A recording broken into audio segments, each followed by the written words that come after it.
Yeah, yeah.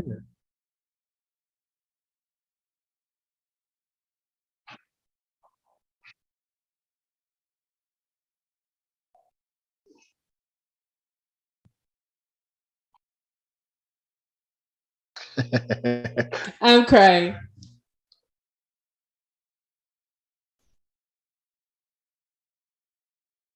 Did my fault. Thank you, Kaden. I appreciate that. I did a whole good intro, but I guess you're gonna only hear it. You're only gonna hear the intro that I just did, in the audio side. But I can repeat it one more time. Here's your host for the C4SVillains episode 62. Right here, myself with Scuba Steve and the red hair flaming hot Wanda Maximoff variant from Our Earth One Prime Ashanti, the Book of Ashanti, Spicy Laner Entertainment. Yeah. Probably not as good as the first intro, but hey, it still works. But I appreciate chat. Thank you. We're here for the full spoiler review of Doctor Strange Into the Multiverse of Madness. But first, we're gonna talk about news and just get into spoilers for those that have not seen the film. Please go check out the film if you haven't. It's been a week. Definitely go check it out. And if you haven't been spoiled by now, you're lucky, you're blessed. You have not actually seen no articles, because once the movie's out after a week, all websites just starts posting spoilers every single day now. So hopefully you have had the time to see it. If you guys want to check out our non-spoiler review on the C4SVillains side, please go check it out. From last week's show, episode 61, where we also discussed the I was about to say Doctor Strange, Moon Knight, the finale. And also, if you guys could also check out the You Gotta See This podcast episode 8, where they'll also review the Doctor Strange Multiverse of Madness review. So, without further ado, let's jump in straight into the review. Sorry, not review portion. The news segment, where we have two main things to talk about. But I'm gonna throw it first to Ashanti, Spicy. Tell us the big news that happened the past 2 days. That it looks like people just want to continue acting stuff, just like Wanda. Oh, wait. What are you talking about? I'm so sorry. I don't know. I was throwing it to you with a transition out here for you to talk about the CW axing heads out here. Okay, that's what I thought. So, okay. I tried to make it noticeable. I'm a little slow, but it's all right. They've been announcing they've been canceling a lot of shows from the CW. One of those shows being I think Batwoman was the first one to be announced. Well, that I saw. From 2019, 2022. I think that's a good season from what it's transitioned into. I think that's pretty cool. Another one being Legends of Tomorrow, which in my opinion should have been dead and gone a long time ago, but they did Vixen terribly. And then we got the Legacies. I think that was like a vampire, or I think that's a spin-off for Vampire Diaries, I believe. Yeah. So they got canceled, and after I think, and then Naomi, another DC hero, that after its first season it got canceled. And from the clip that I saw from one of the episodes, I'm like, it's good I was not keeping up with this show, because I probably would have been very disappointed. Dynasty was actually pretty good, so it's sad to see that this was also canceled. And then Charmed, the new Charmed remake was canceled, the reboot. And then Roswell in New Mexico, I've never watched. That's a cartel type of show with okay. I don't know much about it, but I heard about it, so I know like about the drug cartel, something like that. Okay, and then we got In the Dark. No clue. I never watched that. 4400. I grew up watching the original 4400 as a kid. The freaking theme song like terrified me, but I loved the show. I was not watching the remake. I had no interest into it, and the fact that it lasted this long a year. All right. And then that's it, according to Screen Rant. For me, for out of all those cancellations, the one that I felt bad the most is it's for Naomi because it literally just got greenlit a year ago. Yeah. It literally just started to be released this past January, and this I believe this main actress that's just how like that hurts her feelings. Like I don't know how she feels about this cancellation, but imagine that you just greenlit. You're the main lead of your own show, and then you get canceled in the first season. Yes, it's probably not her fault. It's probably CW trying to clean house. But then how do you greenlit or you ask for a pilot of Gotham Knights and you ask for a Winchester series and then I forgot the third one. But you also announced that you're still redeveloping the Powerpuff Girls live action. So it just makes you question of what is their decisions going behind their behind the scenes CW. And the second one I feel bad about is Batwoman. Not because of the show, but also because of this other main lead who literally just took the job from Ruby Rose after her season, and now she was about to get into her third season, and then she gets canceled after that. So it sucks for these people that have lost their jobs. There's more jobs out there in the production world. There's many streaming services. But at the end of the day, I feel bad for the leads that just had this opportunity to take this role and literally just get swept under the rug where like, hey, we got other plans for you, but you're not part of this plans in the future. I feel bad for them. And it looks bad because these are Black actors. Like, look at Black Lightning ending the way it did. You know, Legends just ended. It's been 5 years, 5 freaking years of them running around doing nothing. Like, you know, like, so it looks bad in CW. Meanwhile, the Flash is, you know, thriving by itself when it used to work well with all of the universe shows that the CW had with DC, and now it's just nothing's left. So it's just disheartening because for there to be representation and have in black women representation, Black girl representation, and have it be like just retcon, it's not a good look. And I hope that production kind of looks back to kind of revamp these series or look for other characters, you know, to bring into, but have better marketing for it, have better like just story writing, all of that to make these series the part of the big, like how the Flash is. So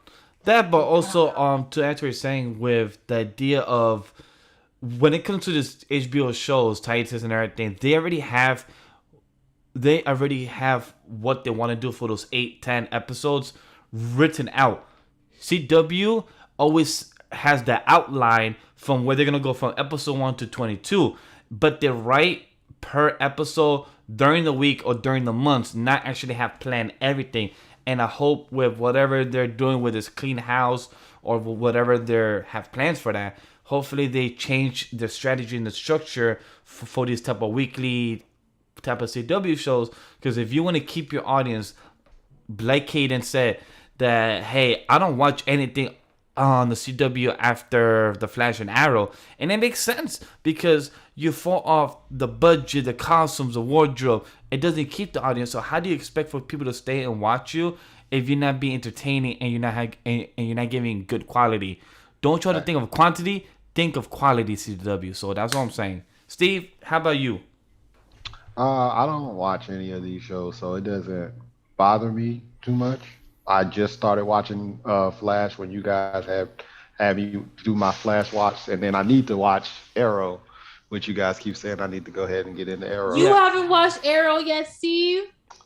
Nope, I did not. You're gonna love season 1. Have you finished season 1, or are you like? I haven't watched any of it. I watched like so a long time you're ago. gonna love season 1 Arrow. Oh my god, the best. So me and James told him watch season 1, 2, and 5. And then Kendall told him, no, you know, watch 3 and 4 too. And we're like, look, there's good moments of 3 and 4, but just watch 1, 2, and 5. That's it. Because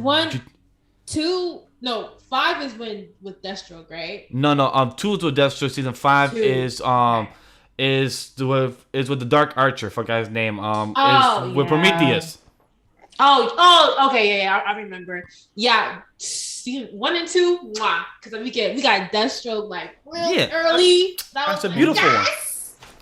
Okay. I love the actor. I love the costume design of Deathstroke. That's one of my favorite villain like characters. So 1 and 2 is like perfect. So I agree. You're gonna love it. I started season 1 like a long time ago, like 2015 or something.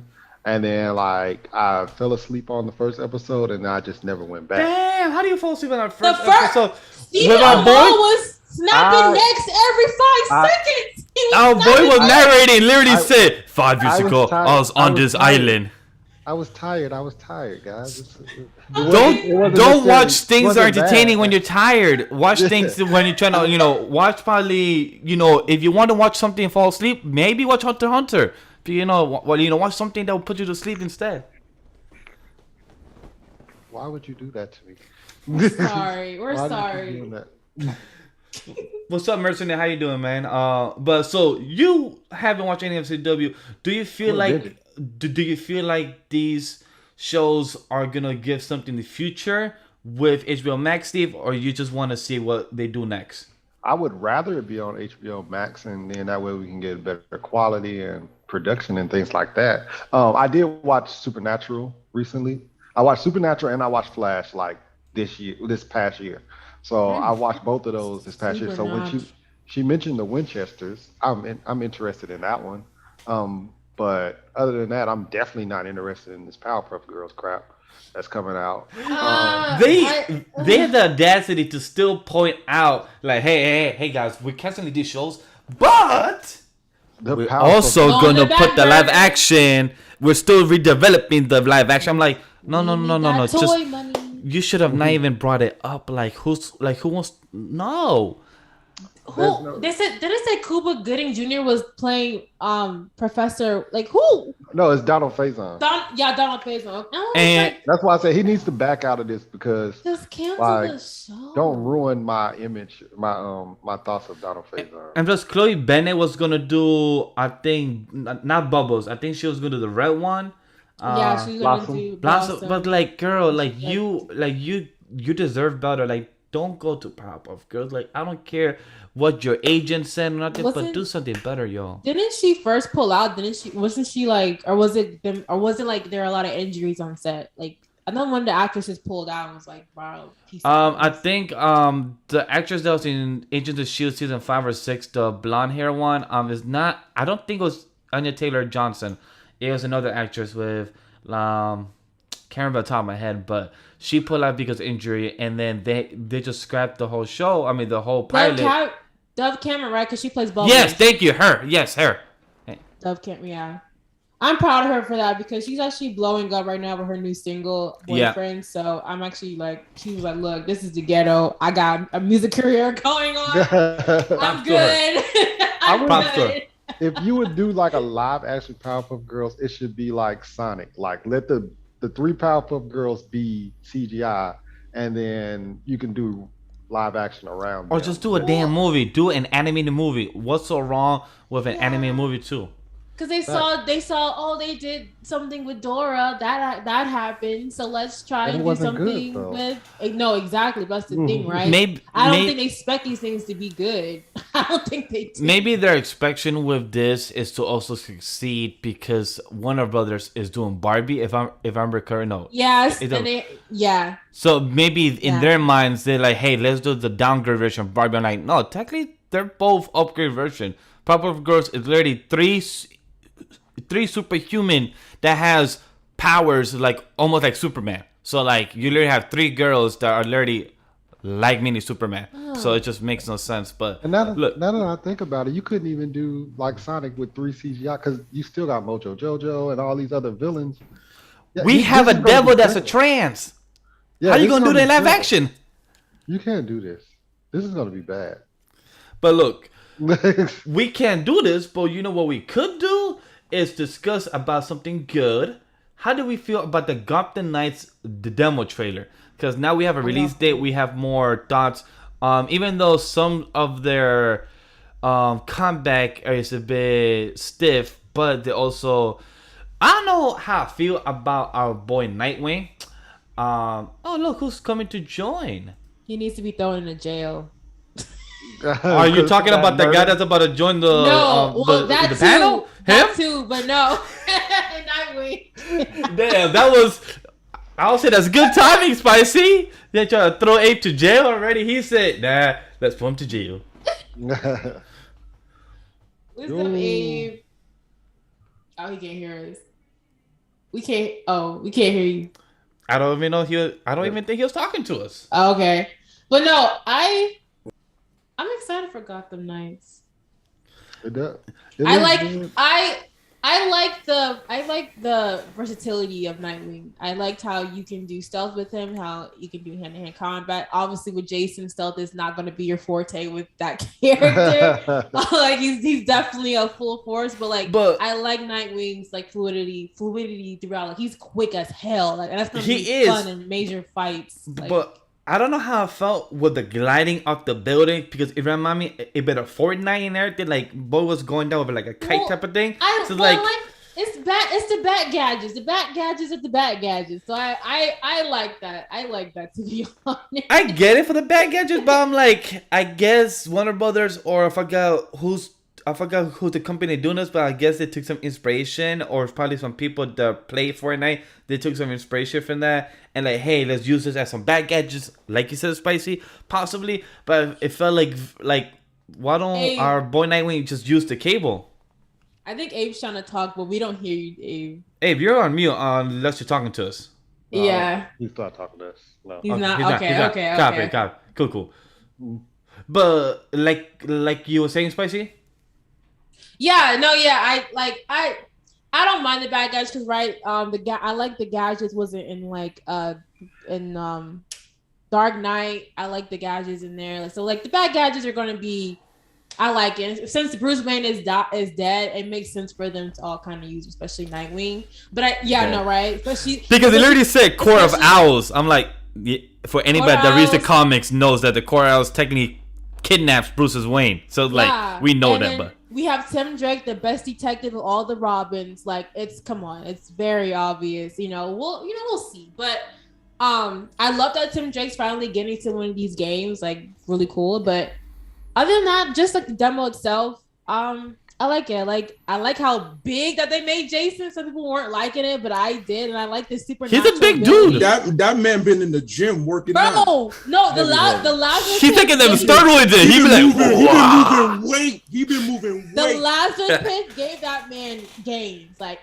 This man looked like 8 of Nightwing. When Nightwing was talking to him, I was like, Nightwing, how are you not scared? He was like, but also for those that, if anybody reads the comics of Red Hood and the Vigilantes, I forgot what it's called, the exact title, he has gotten bigger in the comics in the recent past 10 years. They have drawn him with a bigger chest and everything. So I'm like, y'all trying to make Red Hood, aka our boy Jason Todd, because he got beat by a crowbar, are y'all trying to make him taking the most biggest out of all the Robins then?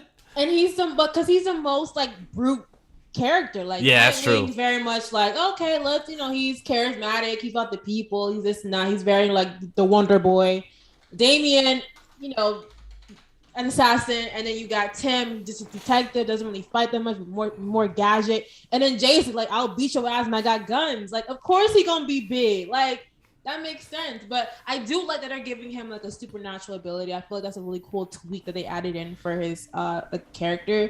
I don't know how old it's gonna be in sense of traveling. I would have liked to see more in combat style. I think that would be another edge for them to do with Jason, but I like the Lazarus Pit connection type of thing that they're doing that with his character. So, Steve, how did you feel about it? Wait, I'm gonna go quickly just because I've been MIA. So everybody's the Mad Prince himself was good. Of course, I'm doing something that you probably shouldn't be doing, which is me. Oh, not you redeeming that shit. Hydrates and stretch. I appreciate you, Pixelated. I'm streaming while I know. I see it. I see that. It's game 6 of the Celtics. I have to watch it, but I also want to pull up and do talk about Doctor Strange because I also want to be present for Vash's rant in the future. And also, we'll see. I've been smoking. This is mango, lemonade, and tequila. I've been sipping. Abe. Steve is drinking 90% of something. 90%. And I'm like, boy's trying to die during the show. Hey, it happens. 120. Yo, oh my God, is that a gray hair? Oh my God, that is a gray hair. Oh my God. Focus, Abe. Focus. Anyway, pay attention. In regards to the game's back on too, so I'm about to go on mute again. But in regards to Gotham Knights, I'm excited for the game. It looks like it'll be some fun. Hopefully it doesn't end up like Assassin's Creed Syndicate. Y'all remember how that was with the co-op play, and that one. And I'm not even deep into Assassin's Creed lore, but I was like, I never played that game again. So hopefully it doesn't end up like that. But I'm excited for it. Jason looks good. You know, he brawlic as hell. Hey, let's have some brawn on that squad, yo. We never know. Everybody's a motherfucking high flyer. If we gonna be real, everybody can fly through the sky. Let's just have a low down street level brawler, and Jason just be like, "Look, I'm ready to throw. I'm here to throw." Did you hear the girl saying, "Jason, you're my favorite. Red Hood, I love you"? And I'm like, "Oh my God," because people love. Like, come on, I love Jason. I'm glad that people love Jason. I'm glad. I mean, all the Robins are dope. My favorite is Damian, of course. You know, just because he his daddy's son. He his daddy's son. Nightwing. I'm sorry, sir. Fix that. Nightwing is his first son. Grayson. Is Damian not from the loins of Talia al Ghul and Bruce Wayne? Damian is legitimate the biological seed, correct? Yes. Oh, okay. Yes. So he is daddy's son. And it's funny, he is daddy's son. Because Bruce chose Dick, but he didn't really choose Damian. He didn't choose Damian. And you know, that's what I love, to go on the tangent. The way Damian be treating his daddy. That's how he treats The way everyone. Damian be treating his daddy, looking into a motherfucking mirror. I love that nigga Damian. All right, ran over. But Gotham Knights, shout out to y'all. All right, so I'm gonna go back. If you see me talking on mute, it's because I'm reacting. Quick second. Do you care about the CW cancellations at all? Quick thoughts or not? You're good. You pass. You don't give a fuck. I'm not surprised because it's like the CW hasn't been good for years, in my opinion. I agree. Years. But at the same time, I am super disappointed that Naomi only got one season. Yep. I remember when it was coming out, everybody was hyped. But then when it came out, if I didn't see Spicy tweet about it, that was it, you know? And I was like, I even tweeted about it. It's like, damn, Naomi's out. Is nobody talking about the shit? And like, people were saying it wasn't good. People were saying like 50% are like, this isn't good. And I'm like, damn, I don't want to watch it. And it was canceled. And it's just like, okay, you know, I look at the other shows. I'm like, look, right now, Warner Brothers Discovery has a lot of shit to clean up. Yep. So if they want to hit the reset, hit the reset.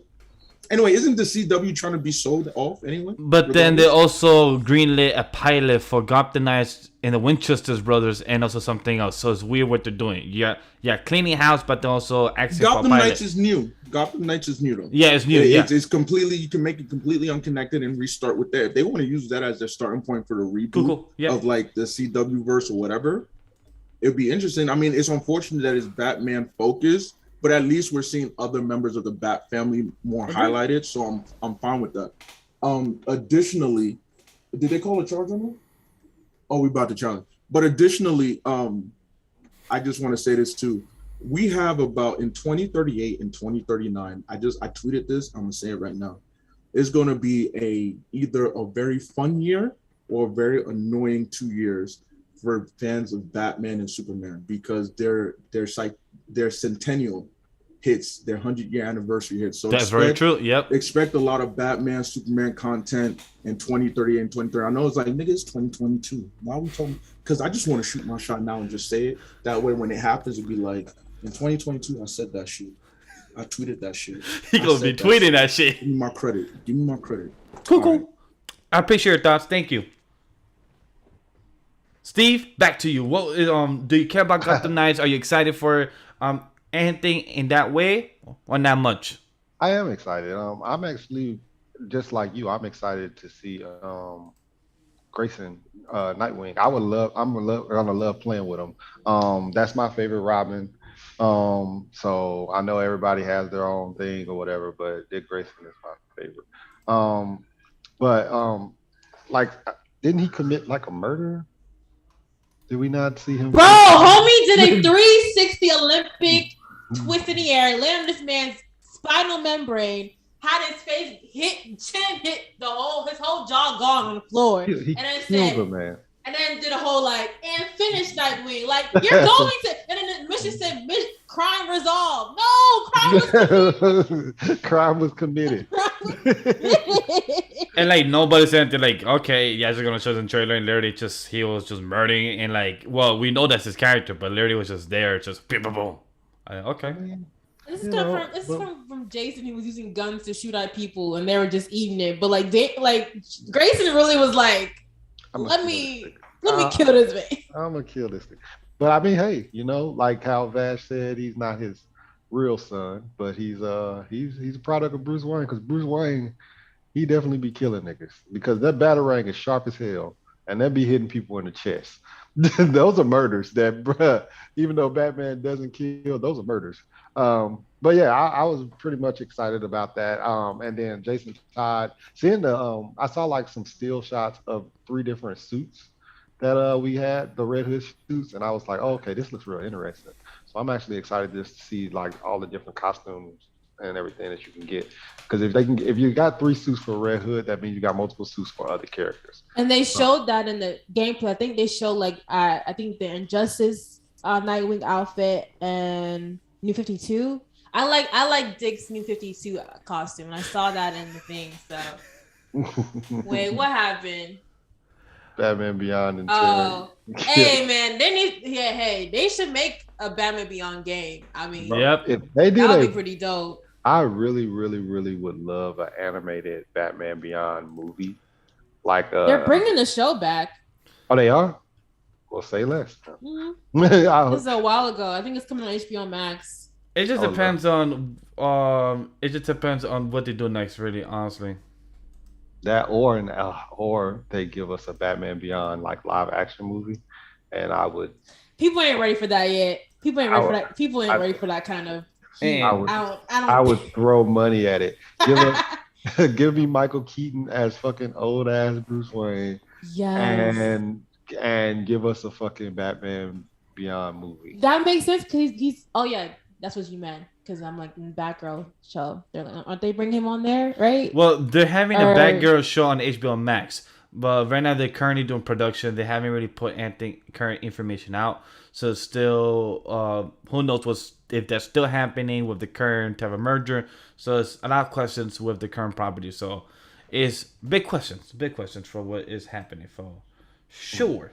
But with that being the news segment, I think we can move on to the big madness of this whole multiverse, because we're gonna be getting into the spoilers section right now. So we're gonna jump into Doctor Strange in the Multiverse of Madness spoiler discussion, and I'm gonna give the plot synopsis, because I want to start off this because the plot synopsis is so wrong. I feel like once you watch the film and then you read the plot synopsis again, you'll be like, that gives you a whole different movie. So for those that don't know, this movie is directed by Sam Raimi, who directed horror movies, and also the first 3 Spider-Man with Tobey Maguire. And it's written by Michael Waldron. The current Rotten Tomatoes is 74% critic and 87% audience rating. And the plot summary says, to restore a world where everything is changing, Strange seeks help from his ally Wanda, the Sorcerer Supreme, and the Avengers' most powerful Scarlet Witch, Wanda. But a terrible threat looms over humanity and their entire universe that no longer can be done by their power alone. Even more surprising, the greatest threat in the universe looks exactly like Doctor Strange. Guys, that's what Doctor Strange, the Multiverse of Madness plot summary says. For those that have seen the film, that's not what the hell happens in that damn fucking film. Well, no, it does. It literally says that Strange seeks help from his ally Wong, the Sorcerer Supreme, and then it says the Avengers' most powerful Scarlet Witch. Okay, yeah. The first line is correct to an extent, but then you read the second line. But terrible threat looms over humanity and the entire universe that longer can be done by their power alone. Even more surprising, the greatest threat in the universe looks exactly like Doctor Strange. But technically, the villain was the antagonist, aka Wanda herself. Yeah. Well, I mean, maybe that was their way of. Is Wanda really the threat? Like, let's be real. I was gonna say, because the rumors that they were explaining like the. It was like, Doctor Strange was always like somewhat problematic, Oh yeah, because all of them are. So was it really that Wanda was the villain, or was Strange like similar, like we've seen in multiple Marvel shows being shown himself and be like, yo, let's keep in mind that this is the damage you can cause. Like even in the Illuminati's universe, 832 or some shit, 837, they're like, yo, 838 is like, yo, you saved us, but it's also low-key your fault. And you had to be put down. We see that. We're introduced to Strange trying to kill this innocent girl. I think it's like I know Wanda was painted up as the big bad, of course, and she did a great job. There was creepy moments, but Strange. You problematic, my friend. You problematic. All right. So before we dive into certain characters of what they were antagonists or if they were problematic, let's dive into first the whole production. How do we feel about the set design? Let's go and break down the film itself. So set designs. I know over the years, a lot of Marvel critics or a lot of fans are starting to criticize or feel that these Marvel films start to be feeling a lot of green screen. How did we feel about this film? Because we know damn well not every single stuff we saw on screen was actually a set, but a green screen. So how do we all feel about this crazy type of VFX and CG happening? I really enjoyed it. I loved one of my favorite scenes was when Doctor Strange shows up to Wanda and they're talking and it's like this beautiful like forest or whatever, and then when she just finally shows you what it's really like, I thought that scene was lit. I love the set design for when they were going through the different multiverses, and then you get the paint world and all this other shit that's going on. I thought that was really dope. Another set design that I liked, I guess I'm kind of jumping around, but when Wanda is like there in like the little the reflections, I thought that like whole little aura was really dark and I loved it. And then like things with that set or whatever, where you could kind of see her eyes in the background of stuff. Like she's right here, she's right here, she's right here, and she's like trying to find her way out until she got a bigger enough reflection. So I really fucking loved this movie as far as set design wise. And there was more probably, but I don't want to take them all. Spicy, how about you? What was your favorite? If you have a favorite, or was ones that you would say your top three? Got anything?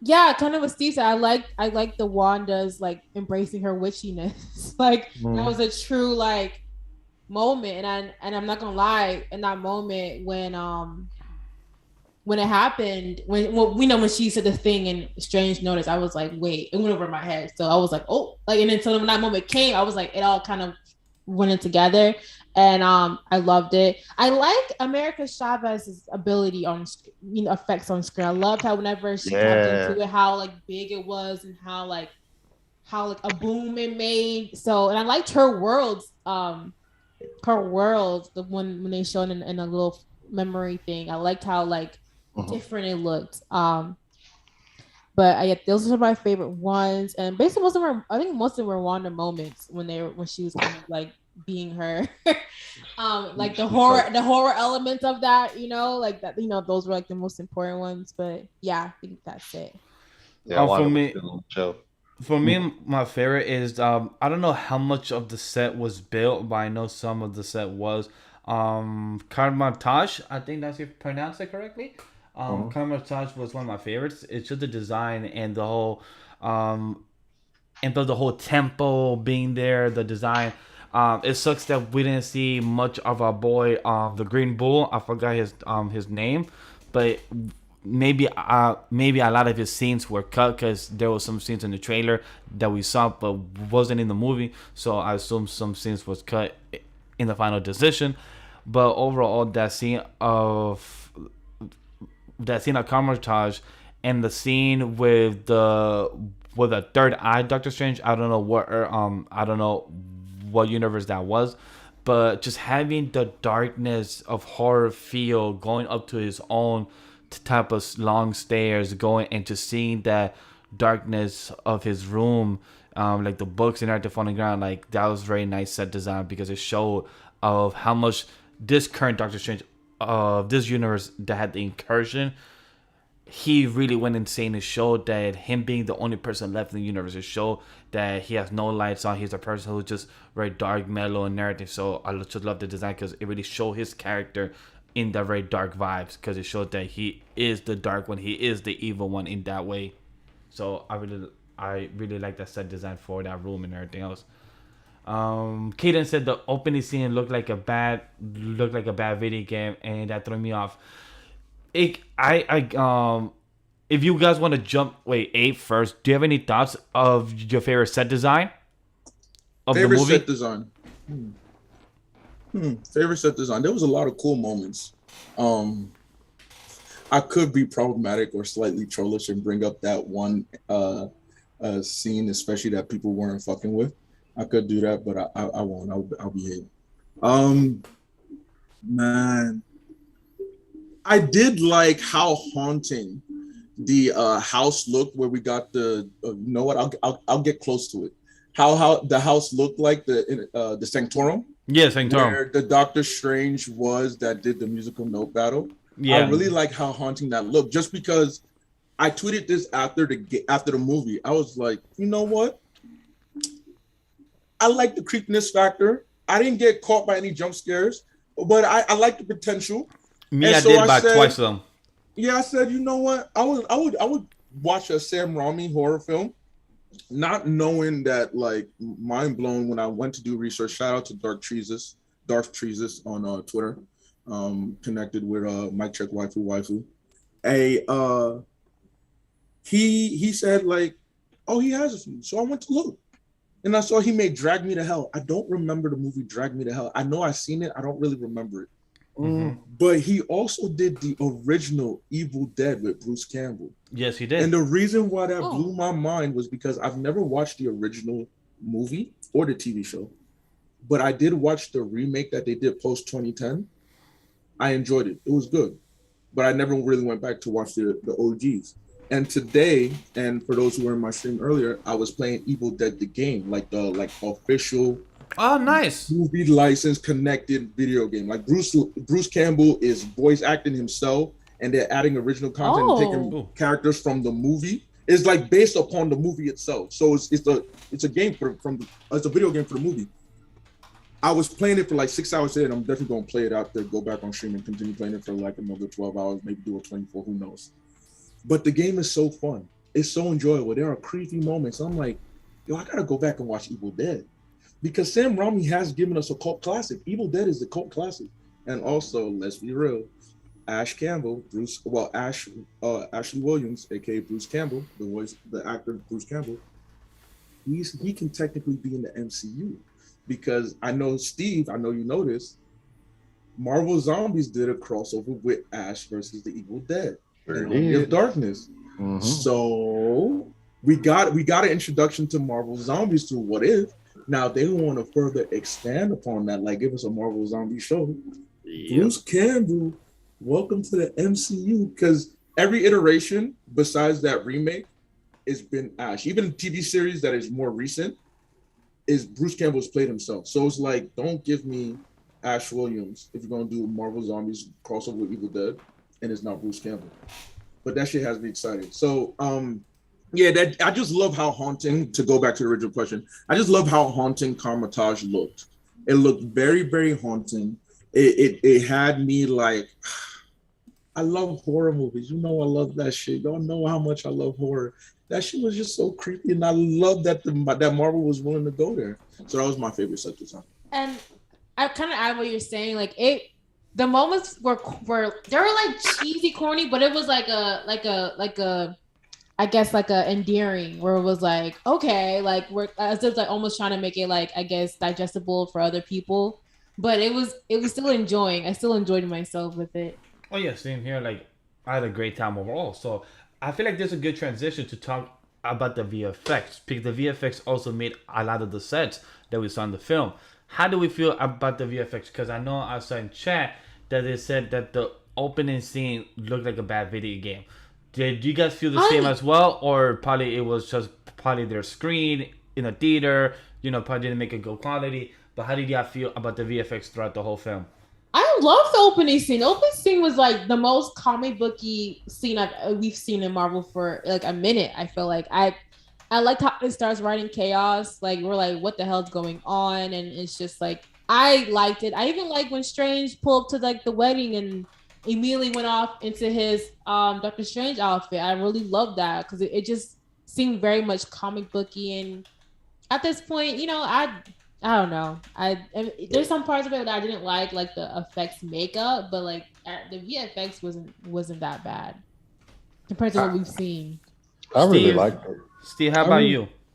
I really like that opening scene. I think when the scene started too, because we had talked about it. We was like, okay, this movie's gonna be 2 hours.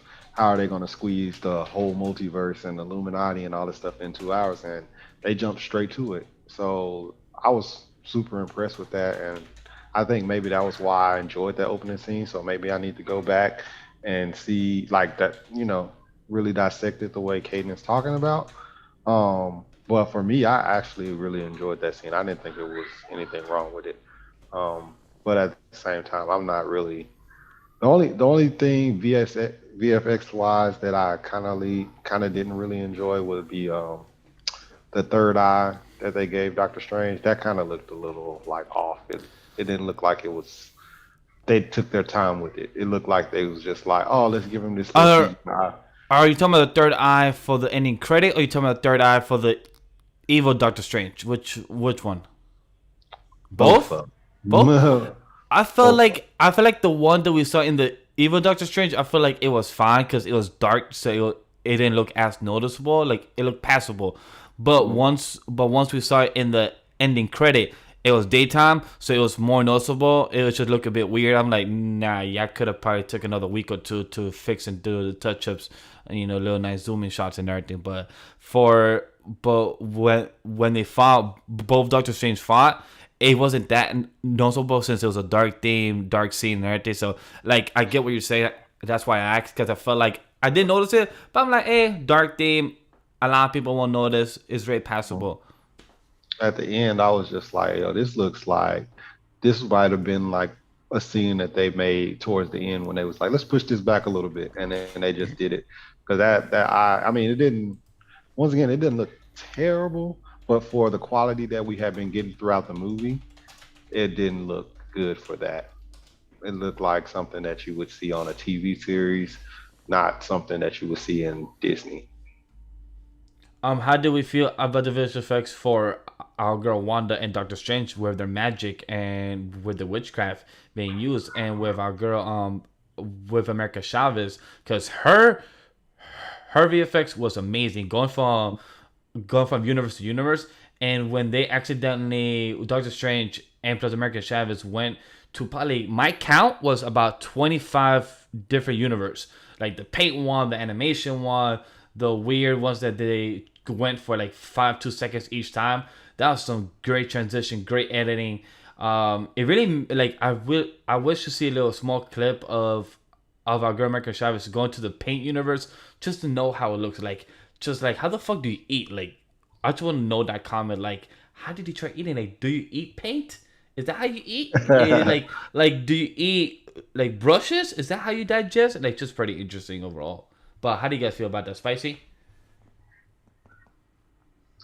No, like I said before, I think all of the American Chavez stuff was really great. I liked her. I liked her universe, and we kind of went into that. I liked how futuristic it looked. I love whenever she used her universe ability, how like detailed the star was and how just interdimensional it looked. And then I just, yeah, it was really great. I like how the universe looked. Everything was really creative. I love the Wanda moments. Like those moments were really, really, really good, which it had to be, right? Because it's Wanda. Like you just see how WandaVision ended. So, and strange stuff was strange stuff. It was as expected. So was you're right, Spicy. You're right. Um, I I appreciate the America Chavez stuff that we got. I appreciated that they showed same-sex relationship and her mom. I mean, the fact that America Chavez is herself a Latina superhero. Love that. And I love that her storyline made sense. You know, she has this crazy, crazy dope power, right? it is at this moment right now, it is the most important power in all of the MCU. It is the most important power. A lot of people obviously will kill for that. We know storylines that can come about where if they have our power, it makes the whole things a lot easier, such as the incursions, right? More incursions easily. But look, I also I felt sorry for her too, because she traveled through 73 universes, and in not one did she find another her, which makes sense because if there was multiple people with her power, oh gosh, Yeah, terrifying. But can you imagine not being able to meet your own universal self? And on top of that, I appreciated what the movie did about dreams being like glimpses into alternate realities. Yes. Yo, that's pretty interesting. They add meaning. Yeah, they add meaning to these dreams. They're windows, like we always, eyes are windows to the soul, but dreams is where you can explore, other dimensions and whatnot. You can do some dream walking. Yeah. They were playing Sleeping Beauty at the moment with Wanda with her kids. Yeah, in that moment when American Shaw showed her that dimension, they were playing her sons were watching Sleeping Beauty. Mm-hmm. I feel like that was such a wonderful moment where it was just I was like, I see you, Disney, I see. And then I did like that about dreams and why America can't dream, because there's no universe to look at. Exactly. It's just this power that is like you can just go. And whether you believe that when we dream, because if my dreams are glimpses of the universe, y'all thought I was back? Oh my god! Oh my god, dude. First of all, I have a reoccurring dream where I can fly. Okay, I'm a superhero somewhere. Am I a good superhero? Am I like a positive superhero? I'm not. Nah, he is Omni-Man out there.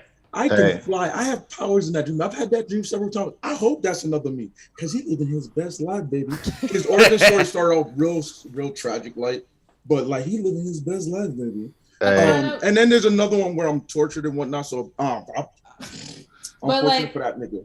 And I do when Wanda with dream walking, dreams. I liked all of that. But how it also corrupted because use of the dark hold, and it's kind of treated in the same way dark magic is blood magic, But I did appreciate that, because can you imagine just being that we take dreaming for granted, when you put yourself into America's shoes. Like, can you imagine going to sleep after a hard day and just thinking of nothing, and you just wake up?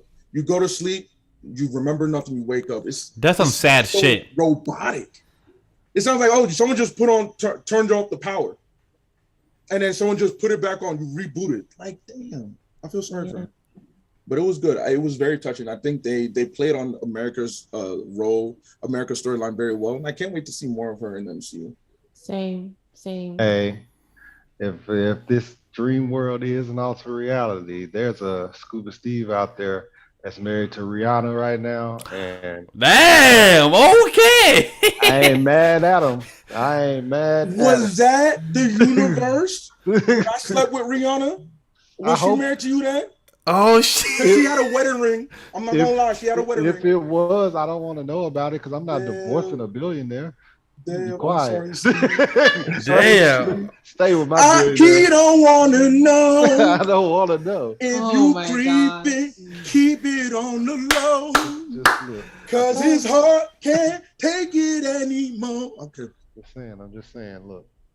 I'm gonna be real. I don't really remember most of my dreams. Like, if I do remember them, it's like, okay, then it just goes away.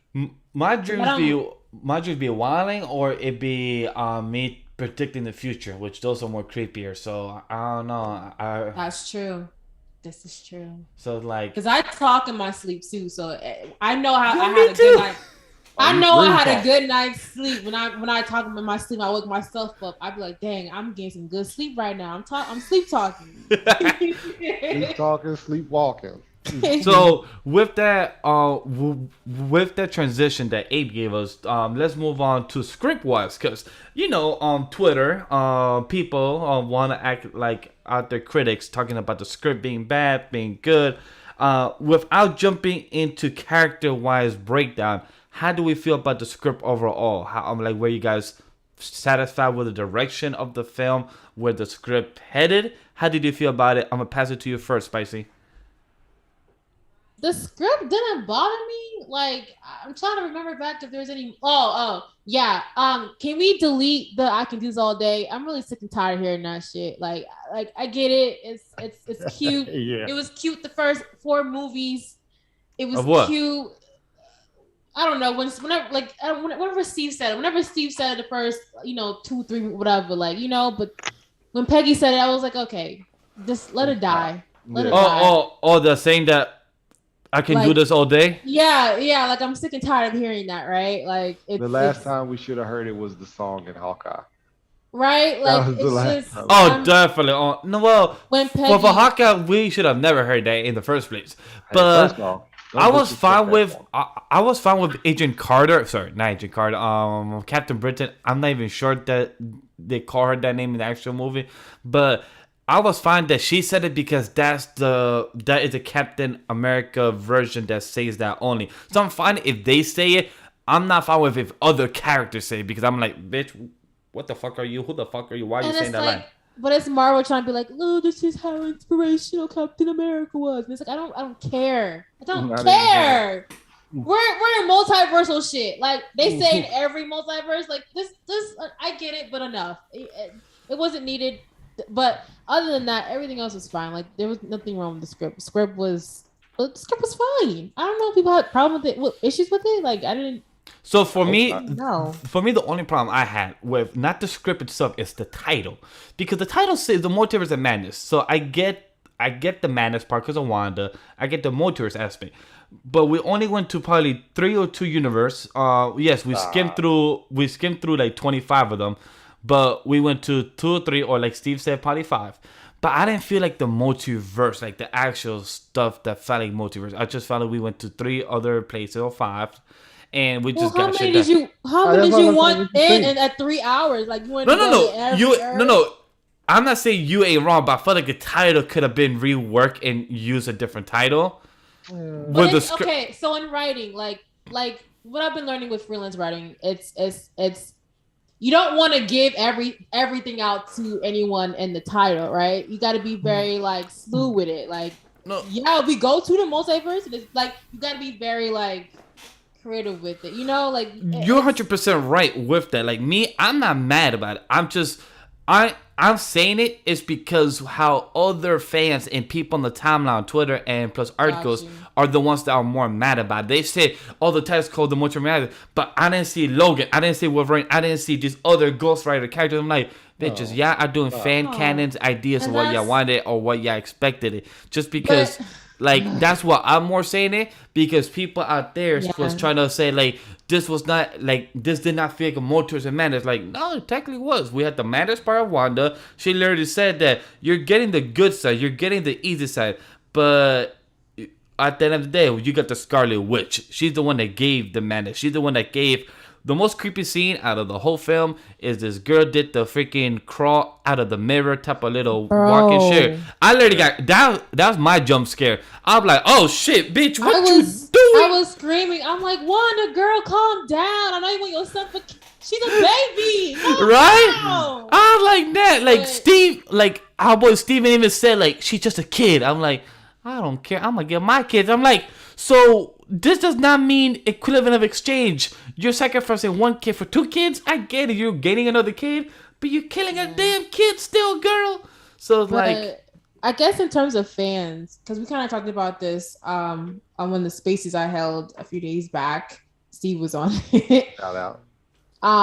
But I think as a fan, it's great to want all these things. The thing is, you're probably going to get it. It's just not right now. Like, Marvel is getting us ready for something really crazy. So it's like, just take your time with it. Like, enjoy yourself. You don't know what's around the corner. You don't know. Like, well, we are getting a Fantastic Four movie. We are getting something with X-Men. So it's like, but other than that, just enjoy the ride for what's being given to you, because it's leading up to something that you may have always wanted.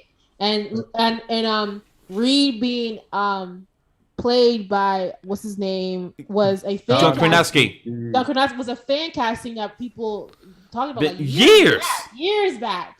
So seeing that, I John was like, Krasinski. yeah. So I was really that made me happy because I'm like, damn, like Marvel is listening, Marvel is planning. So like that was nice to see. People were like, oh, he doesn't even. I'm like, he's comics. He looks like old man. Looks Reed. like He yeah. looks You like know old another man thing Reed. too. Fun fact: that John Krasinski rumor. You know how we saw it on social media. Do you know where it started from? It started from those who do like written role play. Those who like to there's Marvel websites, there's show websites where really? you can role play as characters within that universe. However, most of them require you to pick an actual actor or actress to play said character. So let's say, for example, for Loki, let's say people do want to do role play for Loki. Someone would play Loki, someone would play Sylvie, someone would play others, and you would build upon that in their universe. And of course, you can recast it, or you can be like, no, I'm gonna keep Tom Hiddleston, but people like to recast. So that's how John Krasinski came about, because a lot of people who did RP online, they had used, a majority of them had used John Krasinski as like their real life actor for Reed Richards. And then of course, internet got a hold of that, social media got a hold of that, and we ran with it. And lo and behold, so yes, Marvel is listening, and it's dope. We love that. DC, if y'all could have given us Idris Elba as Jonathan Stewart, that would have been cool. But y'all got your own mess to discover, so like y'all go deal with that. I trust y'all. At the end of the day, y'all gonna fix something with it. But Flash Paradox is not. I don't know what's. I don't mind. Quick, so I think about that, because you know how that is. I don't mind Dylan O'Brien. I'm gonna just say that I don't mind it. He does good Wally, for what he has Wally done. West. Yes. As Wally West. My Wally West is black. My Lambo blue. Okay. That's all I agree with that too. But yeah, script wise, because even in chat, Kaden said about the writing, Wanda's speeches didn't hit for them. I like some of her speeches, and I understand it, because one of my favorite line, and it's true, because it reminds me a bit of My Hero, where the line she said that when she told Steven, when you make a decision and you had to do some type of sacrifices, you look up as a hero, but when I do it, I look like a villain. Again, I'm paraphrasing because I'm not saying word by word, but it reminds me of My Hero as well, that when the heroes protect the people, who protects the heroes? And when the heroes do something that are worth sacrificing, they look like a hero. But when they do something in the public eye, like John Walker did in the show of Falcon the Winter Soldier, he killed somebody in the public eye, he looked like the bad guy, but he was doing something public and civil because he was stopping the terrorists and everything in that aspect. So I love that line for that reason, because what you're doing, your actions in Wanda's case are toxic. She's doing it in the wrong way, but it's understandable where she's coming from, because she felt like being a mother. She was a mother for at least 2 weeks to a month. She was a mother in her sense, psychological and everything. She felt the whole mother vibes. That's why she has this type of anchor to be there and doing this with and plus infused with the Darkhold, those emotions, those pressure, those feelings are tenfold times of how she's feeling. So yes, she is being controlled and manipulated by her own chaos powers, but at the same time, nobody taught her how to use her powers other than a damn book, and I got to push her to the edge about her own powers. So this is literally all thrown upon her. It's like, again, quick thing, it's like a Man of Steel. That was his first day of Superman, and he literally had to kill one of his own people because he had to protect the people that adopted him in his own planet Earth. So it's like nobody taught this hero what to do with her powers. Yes, Captain America said that this is just a child, but this was when she was just learning her regular sorcery power. But she just found out that that's not sorcery, that she has witchcraft. So all these information that nobody has really guided her. So how did you feel about that? She's only known denial, right? Like, she's always been denied things from her. Her brother died. She denied her brother. She denied her own family. Stark Industries. Like, she's always known loss. So the two things that she created and loves, of course she's gonna fight hard for it. And she was saying, she's like, look, I was meant to rule. I don't want to do that. I just want my kids. It's like she and her and the Darkhold using her heart, and messing with it. And I appreciate Doctor Strange for sticking with Wanda and not like being like, well, then it's over. It's very much like, Wanda, like, look at what you're doing. Like, you are an Avenger. Like, I know. So I liked their dynamic. I liked how they had conversations before they had fights, because at the end of the day, they're still friends. And they're on the two sides of one coin, although it's different, it's still, go hand in hand. So I do like how that was this. And in the end, everyone was redeemed. Doctor Strange was redeemed. The other universe, Doctor Strange was redeemed. Wanda was redeemed. So it was America was redeemed. So it was just nice to see, like, where it was like on all of this madness, despair, like redemption was at the end of it, and that was holding in what these characters were telling each other. So I did like that. Steve, how did you feel about all the script and everything overall? I liked it. I like the writing overall, even like the character development of Doctor Strange. Doctor Strange has always been one of those persons that, the same way where you just said the speech where he sacrifices this and he sacrifices that. That's what Doctor Strange does.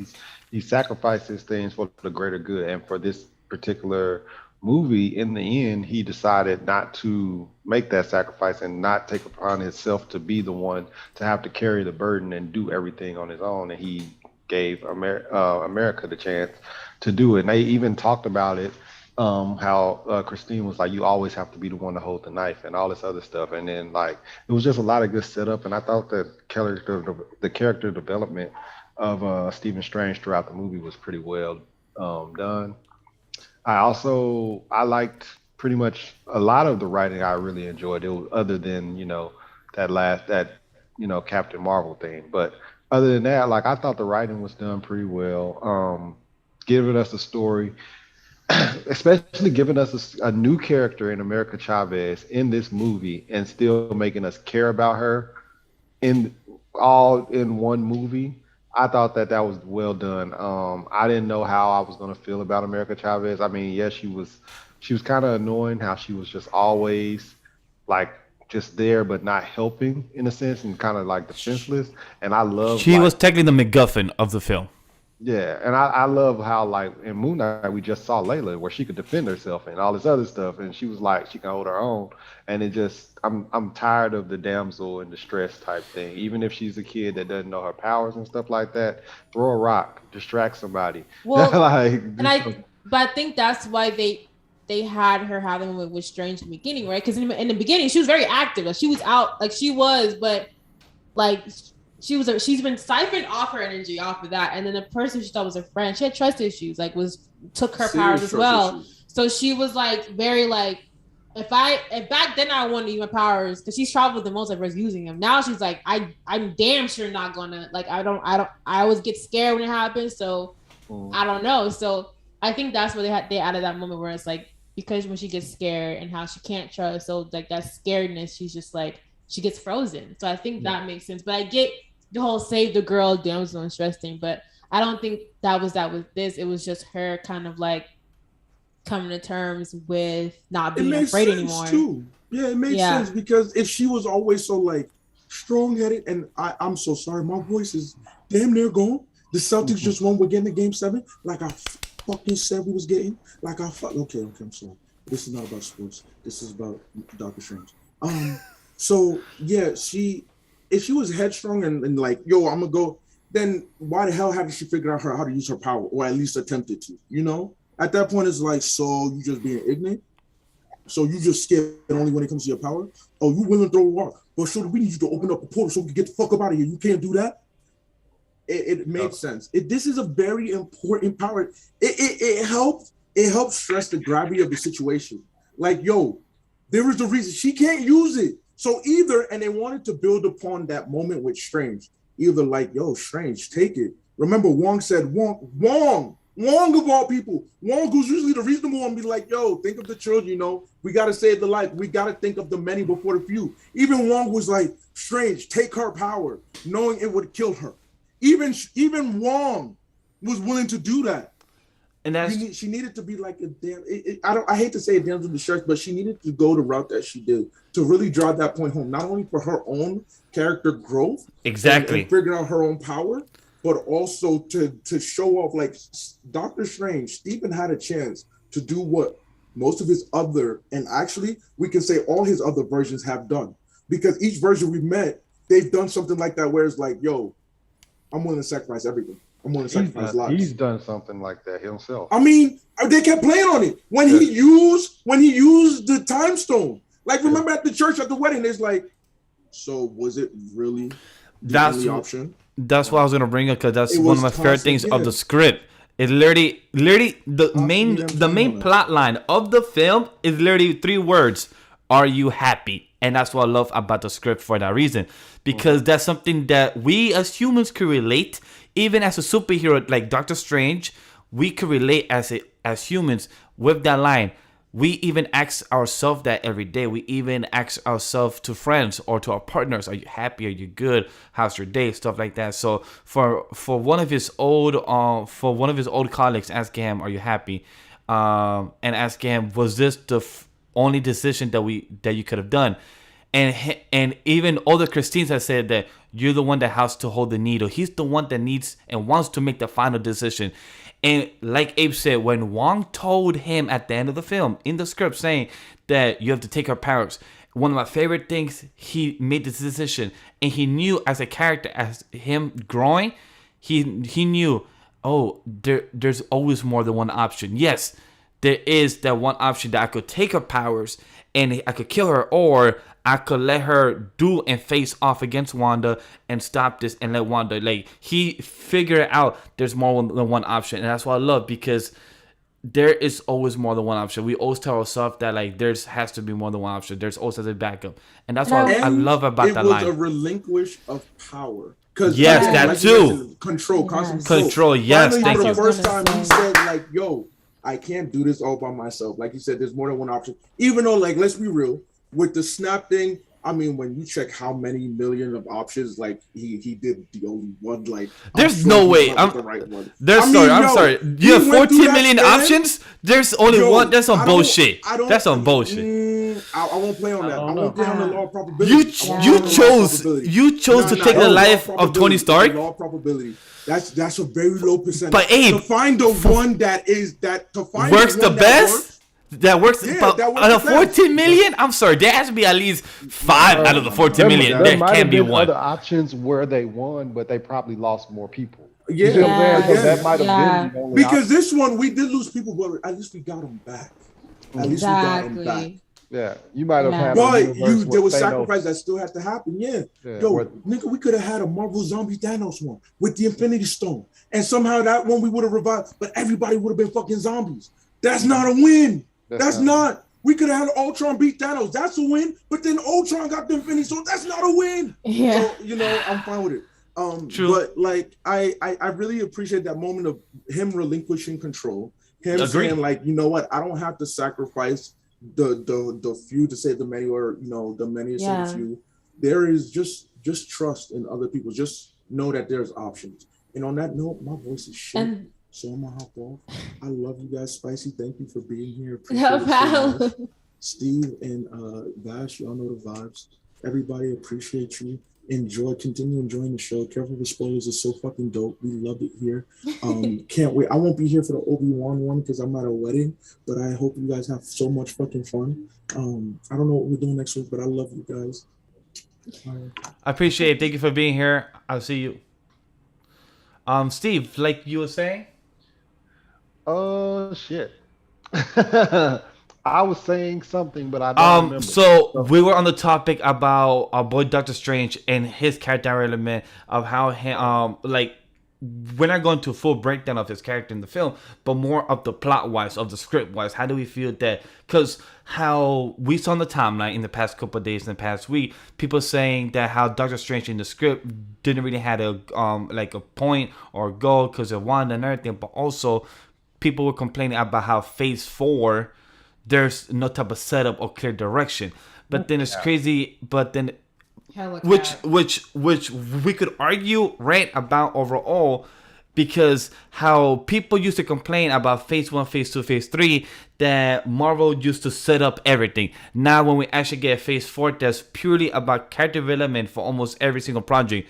With Moon Knight, Oscar Isaac character, Mark and Steven, just character development. They understand each other. They understand the character Moon Knight, blah, blah, blah. The same thing Loki. We get the 2012 version of Loki, but we get back into his character development. With the same thing in Eternals, we get some character. People didn't like it, whatever. For some do. Overall, each of Phase 4 projects have had character development focus instead of trying to set up other future projects. They still are. It's story.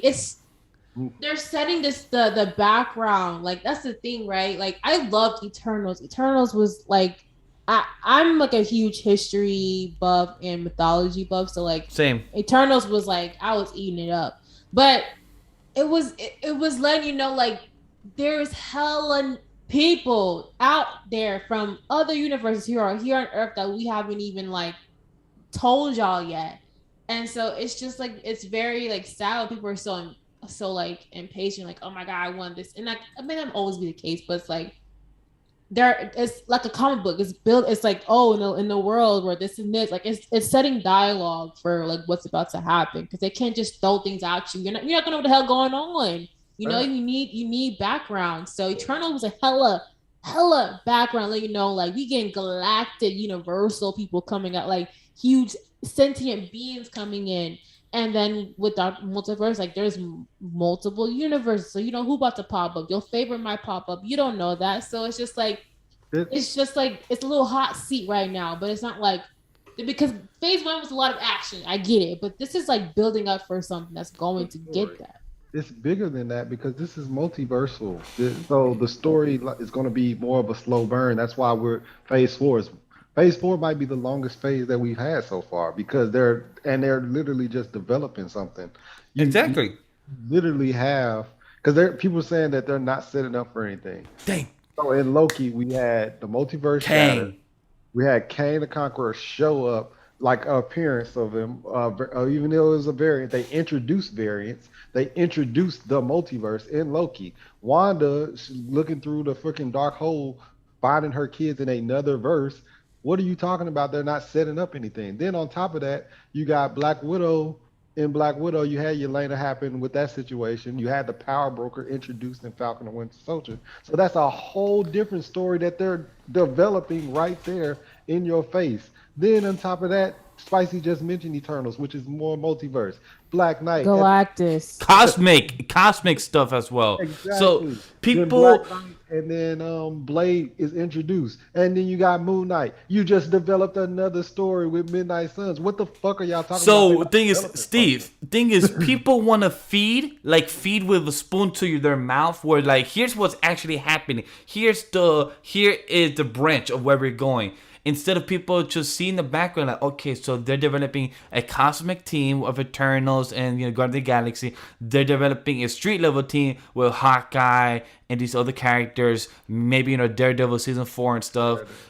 They're doing the horror stuff. Moon Knight, Blade. So they have their own little teams now. But it's because of these projects, people want to get it played out on play and actually see it, but people just cannot understand that these are projects. What they're for is that it's going to expand phase 4 to phase 5, where projects would be in the whole TV shows. Project could go to the movies. Much easier plan. But I don't know why. People are mad. People are upset. People don't see it. That this is all projects coming in together and actually going to come into a big. Like, for example, something that we don't have to dive into fully, because this is going to be something about the cinematography, in a way about the Illuminati, because people were hyping themselves up of who was or is, well, technically was because they're all dead, of the Illuminati, but also planning the whole sequel wars. People have the misconception of what is going to be the sequel wars, because people were hyping up that Illuminati are the strongest team. No, that's just another version of the Avengers in a way. And in this universe, this is their version of the Avengers, not the actual Illuminati like we know in the comics. So with that being said, this probably would be the most shortest segment. So I want to talk about the Illuminati first because that's the shortest segment of characters wise. So I want to ask Spicy, since I know that you did your space a couple of days ago, and I know that you had some comments about some of these Illuminati characters, and I know we could break it down since it will be a much shorter. Since I think the Illuminati in the whole film is probably 12 or 15 minutes max.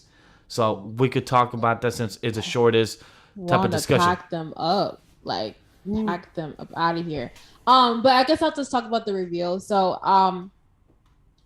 the reveal was it was Captain Carter, Haley, Captain Marvel, Maria Rambeau, Reed Richards, played by John Krasinski, Mordo, and Professor X, and Black Bolt. And I'm happy that when my theory of Black Bolt came true, because I thought you were tweaking when you kept saying I was like, bro. Yo, I was telling ya, Spicy, Steve, Abe, and Jim were like, nah, Black Bolt gonna beat her. I'm like, yo, guys, Black Bolt is gonna beat her. I kept saying in every single show for like the past 2 months, and they're like, nah, ain't happening. And once I saw it on screen, I was like, look at that. I was like, I was right. In my head, I was like Paul Rudd. I was like, look at us.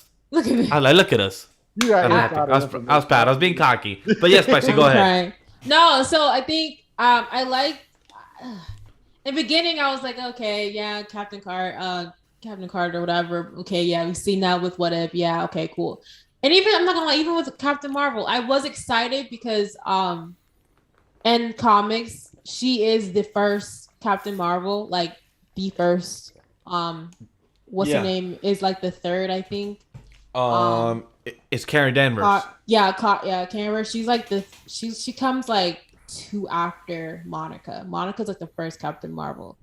So I liked how they kind of like did that. But I think I was really more excited for Black Bolt, even though I did love transmissioning and the way, I love that. But I think I like more Black Bolt because I like the actor in the Inhuman show, even though the show was god awful. I did like the actor who played Black Bolt. But I don't know. John Krasinski, it was a perfect read. He just has that charismaticness that matches like Reed's like genius levelness, and he does care, but he's still like an a-hole, and that's kind of what we saw. Where it's like we got big guns in our teams. Like, sir, shut up. I really like him, and I hope he comes back to actually play Howard Reed from Earth Earth 616, which that line was really dope to hear. Your Earth is 616. Like, hey, that's really dope. We officially got. Isn't it like official? Like we officially got like a. Well, technically, we heard it the first time from our boy Mysterio. Yeah, but since he lied that he's from a different Earth, we don't know if he said what he said was true. But since we got it from an actual different universe, then that gives a confirmation. Who actually travels and numbers them. I did like that moment where it's like we got a confirmation, like a real set in stone one. But Xavier was like, and I kind of already knew this because my job interviewed the actor who played Professor X because he was in another movie, whatever, and they asked him like, so X-Men and Marvel, like, can you tell us anything? We saw like rumors. He just like, oh, I can't say anything. And so like when he was at the premiere, like, come on, like pretty much a spoiler, but I love the way he came in. I love the music that played. It was very like subtle, like and it just went away. It's like, oh my god. So it was cute. All of it was cute. It wasn't too like, oh my god, like these are the Illuminati. It was like these are just Illuminati. I want to say pack them all up one by one. But it made sense the way Wanda did it, except for Captain Marvel. But every other character, writing wise and power scaling wise, I felt like it made sense. Catching Black Bolt, someone like Black Bolt, who has to restrain himself because of that overwhelming power, and getting caught off guard is the only way to like get him going. That makes sense. Peggy, get this ugly ass shield out of here. It's not even your shields, Wakanda's. Period. And then even Reed, he's string. Like, what? Only magic could do that. So I thought it all made sense very quickly, but I did like how Captain Marvel gave a little, like, they kind of like, okay, let's give this a little pushback, but every scene with the stone statue, when I saw a stone statue, I knew, I was like, they're gonna use that to kill someone off, but okay. So my favorite line out of that whole thing is using the same line that Charles Xavier spoke to his other future or past version of Charles Xavier in Days of Future Past. The same line being used in Doctor Strange and Multiverse of Madness, saying, I believe we can. Just because someone stumbles and loses their way doesn't mean they lost forever. We will see what kind of Doctor Strange you are. I'm like, yo, Xavier, you just said that line so beautifully. But like what you said, Spicy, I don't know why the timeline people are butthurt of how Wanda F these motherfuckers at by chopping their heads, exploding their heads, chopping their bodies, putting statues down. Because one, this is a version of the Avengers in the Earth of 838. These are not the Illuminati like we know in the comics. And people need to understand that these movies and these shows are called adaptation. It's now word by word, page by page from what's adapted. Yes, Marvel could take the liberty to adapt the actual storyline, the actual character, but they have to understand that this is a Marvel Cinematic Universe. This is a way that they are changing up how they seem fit for the movies and for the audience that don't know. So if you are butthurt that the Illuminati that you grew up with or you read the comics with is not the same that we saw in the movie, well, I'm sorry to say, but nobody gives a fuck because Kevin Feige and them chose these decisions for these characters for their version of the Illuminati in this Earth. And for John Krasinski to do Reed Richards, I love it. It fits. He did a great job. The suit looked amazing on him. Yes. The suit looks really nice. Yes. They were smart. They were smart to not show him use his power because maybe they're still trying to test how it will work in the film, in the Fantastic Four film. So they were smart to not do much with it because, maybe they're trying to work out the kinks, the CG, who knows. So I'm very happy about that. Black Bolt, I'm sorry, Reed Richards, but you saying to Wanda, this guy could open his mouth and destroy you. I'm like, you literally just gave her the plot of how to kill your dude, my dude. Mm-hmm.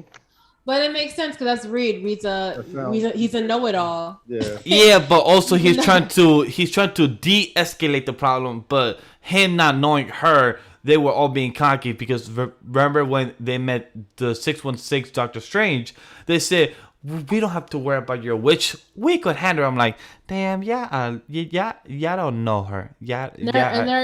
And they're cocky because they're like, we took out Thanos and we took out one of our strongest sorcerers, Doctor Strange. So they were definitely cocky about it. Yeah, they were cocky about it. But the one that hurt me was Professor X, knowing that he was trying to save their version of Wanda of 838, and then he was like, Wanda, he grabbed my hand and everything. And once you saw that fog coming out, I'm like, oh shit, he about to die.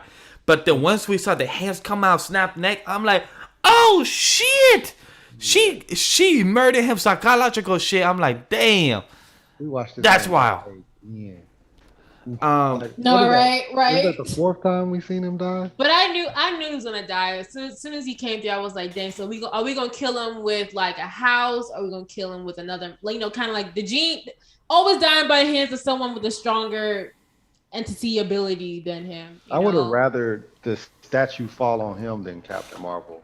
That would have been. So you got to give him like a meaningful death, right? Like what else but in the Battle of the Mind, With the Captain Marvel statue thing, I get it because Wanda was siphoning her power. So I get it.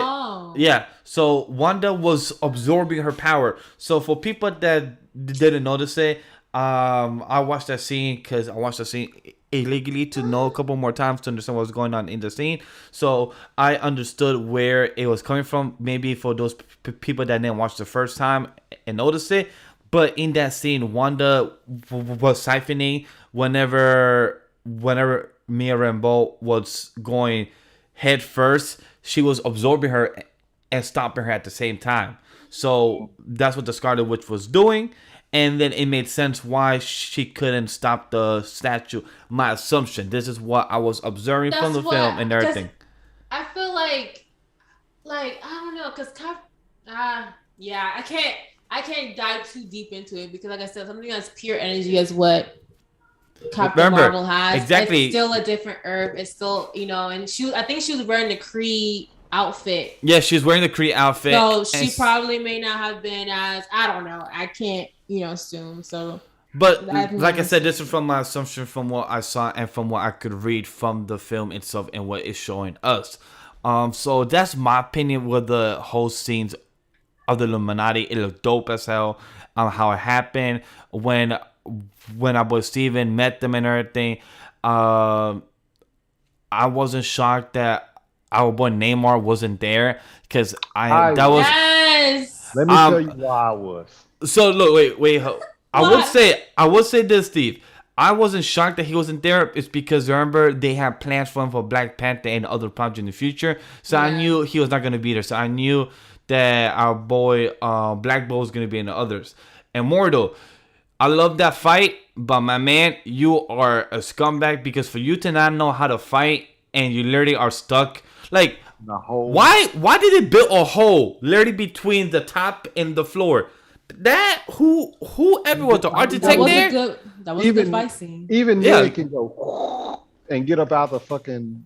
You can get out that hole. Come on, you're the Sorcerer Supreme. Yeah, I don't know why you complain. Like, right? Like you're the Sorcerer Supreme of this current universe. Why you literally said like, but I get it. He has the handcuffs and everything, so he can't use his magic. But still, like you cannot jump, do a little 1, 2, 3 jump. Like you training martial arts too. So what? But Steve, how did you feel about the Illuminati? How upset were you about your theories being true and not true? Because I know we've been theorizing who was Illuminati for many weeks, for many months. So how did you feel about this? Once you saw the movie, you was like, fuck, Vash is right. This dude gotta stop being right about this shit. Damn. You got insider information first off. I haven't worked for Marvel yet, so I can't say that. But I have worked with people that have worked for Marvel. So maybe. Hey. I probably haven't told you guys, so maybe. But for me, I definitely thought Namor was in there, and they're hinting at it, right? Because Gargantos is like a Namor, villain and everything like that, or rivalry, whatever you want to call it. He fights Gargantos a few times in the comics. Then when we go on into the multiverse and they're doing those different like 70 whatever multiverses that they do, there is literally one that's underwater. And they make a point to make the fish jump out on screen, land, and all this stuff to hint at this underwater world. So I was like, we're getting Namor in this movie. I was immediately thinking that. Then I seen this poster that I shared in the group chat of Luke Evans as Namor, and that's the only person I can see as Namor now. Luke Evans has to be fucking Namor. I don't want to see anybody else. Luke Evans is Gaston from Beauty and the Beast. Who else is he? He's in a lot of shit. But the poster that I saw, I'll send it to you, Spicy. I was like, Luke Evans has to be fucking Namor now. So they hinted at that. But then when the Illuminati kind of like showed up on screen, the silhouette of Captain Marvel looked like T'Challa for a second.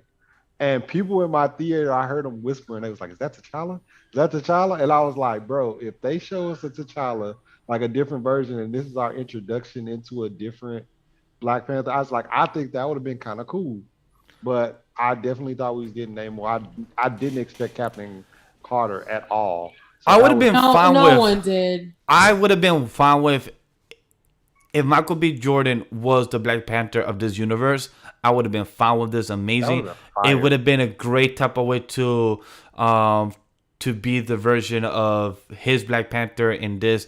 Still be the cousin of him and everything to say auntie, the whole shabam. And like he's the one there with what's going on in this version of the Black Panther. I would have no problem if we had him instead of Peggy. I would have no problem if they replace it. I truthfully feel like the only reason I feel like that what if episode happened was because they had this plan. Like that's the only reason why I feel like that what if episode happened now, because it just, I don't know. I just really wasn't. I was like, all right, well, we got her, she's here. And then we got Reed Richards, which everybody, the world was like, oh yeah, dope. We getting we getting John Krasinski. Professor X was cool because of the chair and the green suit. So it was basically showing that the X-Men cartoon was that multiverse, I guess. And then Black Bolt, Yeah. nobody really got hype about Black Bolt, but the fact that he was there, that was a surprise to me too. Um, and then Mordo, like you didn't do anything. That didn't make sense to me at all. Like they're getting put in, they're getting put in holes, and you trapped in one. Like Wow, like that Steve. shit I'm is crazy. crying. But But it made sense of what Stephen Strange said to Mordo, because he knew because he looked back, he's like, wait a minute, if this is a different version of Mordo, but he still might have the same personality. So I love how you just attack him and trigger him. So like, you know what?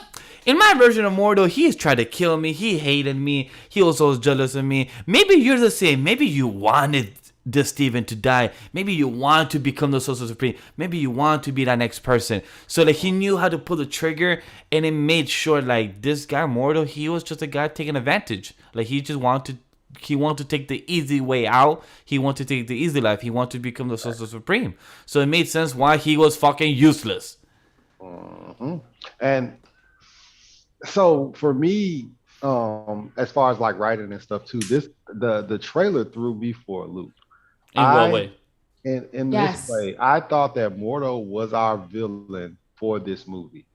And I thought that Wanda went with Doctor Strange, but she had the ulterior motive to get her kids. I never thought that we was going to just jump in and it was going to be Wanda's the villain. I Same. definitely didn't think that. I thought it was going to be like a side story kind of her trying to find her kids or something, and then like the little scene with the blood and stuff like that. Well, we thought was blood, but it was the robots. I thought that was just her going to be fighting in that like Illuminati situation, and she just goes overboard. Like I had no idea, and that threw me for a loop. I thought that Wanda was going to be like a side, story of helping and then kind of losing control slowly and looking for a kid. I had no idea that this she was going to be the villain of this story. But So I now thought, me. But it's funny because like I thought the same thing, but then Marvel's were like go back and rewatch and like remember WandaVision, because the end sis was like chilling in her cabin, but then studying that book. So it's like and So investing all of that. So like I 100% like agree yeah, where it I made have sense. I I have just thought that thoughts. it I was have going to thoughts of what you just said, Steve. But yeah. I'm gonna hold on to for the Wanda breakdown, because there's some things that I rewatched and things that I search up. So I will wait for that. But I get where you're coming from, though. yeah, I just thought we were going to get to that, and then like maybe at the end we were like, okay, she's lost control, and then we would get that in another movie. I really thought that Mordo was going to be the villain of this, because at that point I just was like, what's the point of having him in the movie? We've had him at the end of Doctor Strange. He's talking about no more, what I'm saying, sorceress, et cetera, et cetera. So I thought that we were just developing more of his, stuff about him hunting. From what I have heard in the articles, or from the writer or the director have said that Mordo from 616 is dead, I believe. Mhm. That Wanda killed him off, or Doctor Strange killed him off, something like that. So it was killed off screen. But from what we know, 616 Mordo, he is dead. From I remember from what I checked in one of the news articles, they said that Wanda or Doctor Strange himself kill Mordo. Yeah. So That's what I was hearing. I think it's a deleted scene as well, is what they were saying, that they show that Wanda kills this Mordo in this movie, apparently too. yeah. So with that being the Illuminati breakdown of the characters of the scene, of how we felt of them being good or bad, because a lot of people felt like it was very underwhelming because they expected it more, but people was just they hyped themselves way too much. So the next character breakdown, I feel like this would be a good conversation. Wanda, Wanda herself, Wanda Maximoff, Scarlet Witch, played by Elizabeth Olsen. How do we Mhm. feel about her in this film overall, her character, and what she did from WandaVision to now? Because for me, I call this WandaVision 1.5, because this is what it kind of is, straight up to the point. And I also want to state this is Elizabeth Olsen best role in the movie of the MCU she has played. Yes, she did great in her show, but obviously her show is main focus. but in a movie of the MCU in theaters played, this is her best. The zoom shots, close-up shots that they have done, her face expressions, golly, she did such a great job with her lips, her mouth, her eyes expression. I gotta give her a freaking damn Oscar, or at least some type of nomination. She did fantastically for her role. But I'm gonna pass it to you, Steve. What did you think of her character? Her thoughts. Tell me a breakdown of her. I really I liked it at the very beginning when they first introduced her and Steven's conversation, and then basically it mentions America Chavez, like, why don't you just bring her here? And then she goes, oh shoot, you never told me her name, and then they have that reveal. I was like, oh snap, she's gonna be the villain of this one, and that's when I figured it out. But I just was like super shocked that, oh shoot, this is the way we're going. Like, she is the villain. Okay, cool.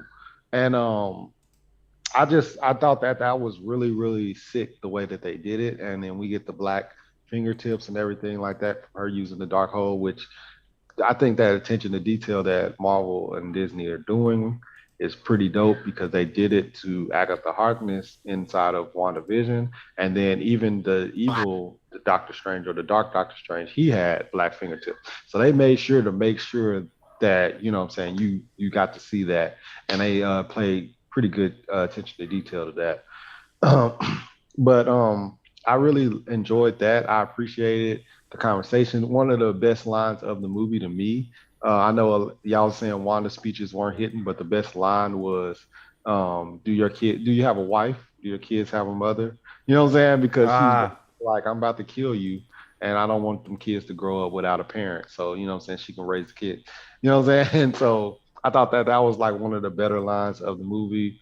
I like the fact that towards the end as well, when America shows, you know what I'm saying, her to her kids or whatever, the way that she acted in that scene and everything you saw, she noticed, like, she was like, yo, I'm fucking up, and you know what I'm saying, I'm really, really, look at my kids, look how they see me, look how they view me, and things like that. That hit kind of different, even though at that point I kind of didn't care. I'm like, bro, you just killed countless of people, you know what I'm saying? But it was just like, it still hit, you know what I'm saying? And then the other Wanda walking up to her, and she was like, she could feel her pain kind of, and she understood, because it was like, yo, you living in a life, pretty much you must not have your kids because you're trying to take mine and stuff like that. So she had to understand that, like, you know what I'm saying, she lost her kids or whatever. And you know what I'm saying, just that scene right there was kind of powerful, with them like kind of looking at each other and looking into each other's soul.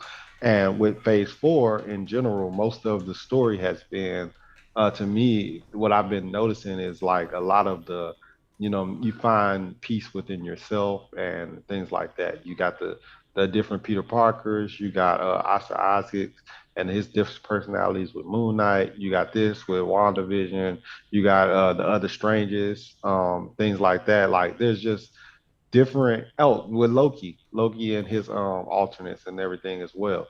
There's just a lot of like self-reflection in this phase, and this was just another moment of self-reflection of her seeing, like, you know what I'm saying, I am doing something that's wrong, and I know that, like, basically she didn't feel like she was doing anything wrong. And then once it was shown to her, like how her kids saw her, that's when she realized it, and she kind of like had that self-reflection. And of course, after self-reflection, it comes growth, it comes, you know, boost and ability, you know, so it comes, you know, growing. So I agree, and I'm glad you brought up Moon Knight, because the scenes in Moon Knight with, like, I'm not gonna spoil, but Oscar kind of like going back into his past and seeing his mom, you know, say certain things, it was triggering for me. And then even kind of watching this with Wanda, it was also triggering me, because it's like, this is what happens when like grief and trauma builds within inside of you. Like, it may be like you may have good intent behind it, but like you haven't dealt with it yet. So I loved how seeing her kids like yell like you're a monster, and then look at their real mom, how she's just like confused, and then playing Sleeping Beauty in the background because all she's been doing is dreaming about her babies, and she doesn't understand why they hate her. it was very much like, well, this is different areas, and so I really did love that somberness that she had, and I loved how the other Wanda came up and was like you said, like, they're gonna be loved. Like, just know that. Like, I know you've been possessing me. I know you've been taking me on this wild ride. I've killed people because of you, but I understand, and just know like they will be loved, and that's all Wanda needed. Wanda just wants love. That's what she's always needed. She lost so many people in her life, and that's all she's wanted. She's never wanted this power. She wanted to protect. She got this power because she wanted to protect her family. She didn't want this power. She didn't know she had all of this, So to add to that, perfectly well said, is nobody could bring you back to yourself other than the closest people to you. And who is that? Vision is gone. Her husband is gone, and her kids in 616 are gone. Who's the only ones that are left that's close to her? Is literally the kids from different damn universes, and that's who literally brought her back to her senses. Doctor Strange and her has a connection because they're the Avengers, but they don't go out have some cup of tea. No, that's technically Captain America, Chris Evans' character of Steve Rogers. He's the one that brought her to the Avengers. He's the one that protected her from the Sokovia Accords and everything else. He's the one that fight with her in the fight against Thanos and everything. But with the closest people from the original Avengers, from the people that are not close to her, like, okay, maybe the other person that could bring her back is probably Hawkeye, because they had also a connection from Age of Ultron when he told her, once you get out this door, you become an Avenger. The beautiful line. He's the one that technically initiated her and everything. But nobody that's currently there knowing her situation and everything. What, Steve? I think there might be one more. Who? The White Vision. Yeah, so I was gonna bring that up. Where is our white boy at? That's one. Where's our white boy? That's one. Where is our white boy at throughout the film? Two, so I rewatched Wanda and Vision, the last 5 minutes of that, and remember when we heard the kids' voices, "Mom, help, Mom," right? Mm-hmm. That scene was actually coming from 838 kids asking for their mom help when they were screaming for the Scarlet Witch coming in the house. The same lines are being said from "Mom, help." So maybe this Wanda Scarlet Witch thought that those kids were asking for her, maybe. But also it makes me question, like, why does she have to look for the 838 version of her kids? Like, is there a different universe where their mom died and she could adopt them kids, where their kids, like, like our boy Tom Holland, our boy Peter Parker, he lost his parents, he lost his auntie, he just needs new parents. So if anything, the same thing in that type of retrospect. Wanda, aka Scarlet Witch, could find some universe that lost their mom and have the same kids and everything. One thing we will say, in those different versions where she sees the kids, there's no Vision in any of those verses, because Vision is a synthetic human. He cannot have kids. So therefore, those kids aren't Visions, and that might be why she doesn't have kids in 616, because she's in love with Vision. Well, we don't know, because I was trying to see, we didn't see no type of pictures on the wall with Vision. We saw kids and her, from what I recall. No Vision. Yeah, no Vision. So we could say they're probably divorced or probably together, or maybe they actually took on the storyline of from the comics of Vision, where they had the kids, but Vision lost his memory wipe and everything. So we don't know in this universe what happened to our version of Vision. Because didn't in the comics, early comics, like, Wanda used her magic to turn Vision human, and then that's how they had kids? Correct, yes. Yeah, like, so maybe this one, I don't know, because I remember reading that where it's like Wanda used her magic, and that's how she got pregnant with Vision, or Vision turned, like, basically what happened to WandaVision, him being temporary human. Yes, because it's because with her power, it could warp reality. So technically, she could change the cells. She could change our boy Vision from being a synthetic android to human. but like she has to actually understand her chaos powers. But exactly. but this Wanda of 616, she doesn't understand it because she's being controlled by the Darkhold. It's changing her. So she didn't really take the time to be like, let me play around with my chaos magic. Let me see if I could bring back the white vision into my vision. She never took the time to understand that or know, or maybe she don't know where white vision is. So it's questions that I don't think she really cared about White Vision, because to her she's like, I don't know him. Well, like, you know, technically White Vision is her vision though. They just refixed it. Oh, you're So right. that, yeah, I think it is her vision from her. It's just without the memory, without the memories. Yeah. Okay. But one thing that someone pointed out to me, I shout him Hydro from our podcast. He said that, which something I didn't notice, but have you ever noticed that they never say Wanda's last name in our 616 universe?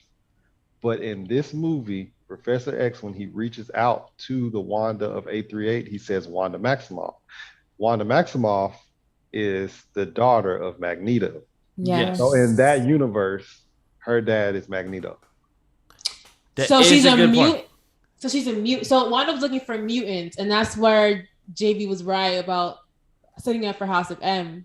That makes sense. I've never looked back at it, and I didn't know, but apparently they've never said Wanda's last name. They just call her Wanda.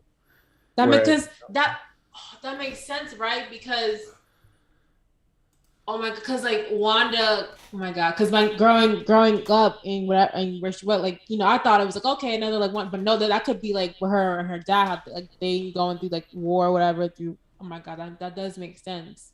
But Wanda's name is also Maximoff in 616 though. So did have they ever said that? I don't recall. They haven't. They just say Wanda. They never actually say Maximoff. Oh, I thought I've heard them say Maximoff. I do not recall. Maybe they didn't want a vision when those Shield people came and asked her, but I do not recall. I don't know, but that's just. But that's a good theory. That's a good theory. Talking about Elizabeth Olsen. I don't know if y'all saw in the timeline.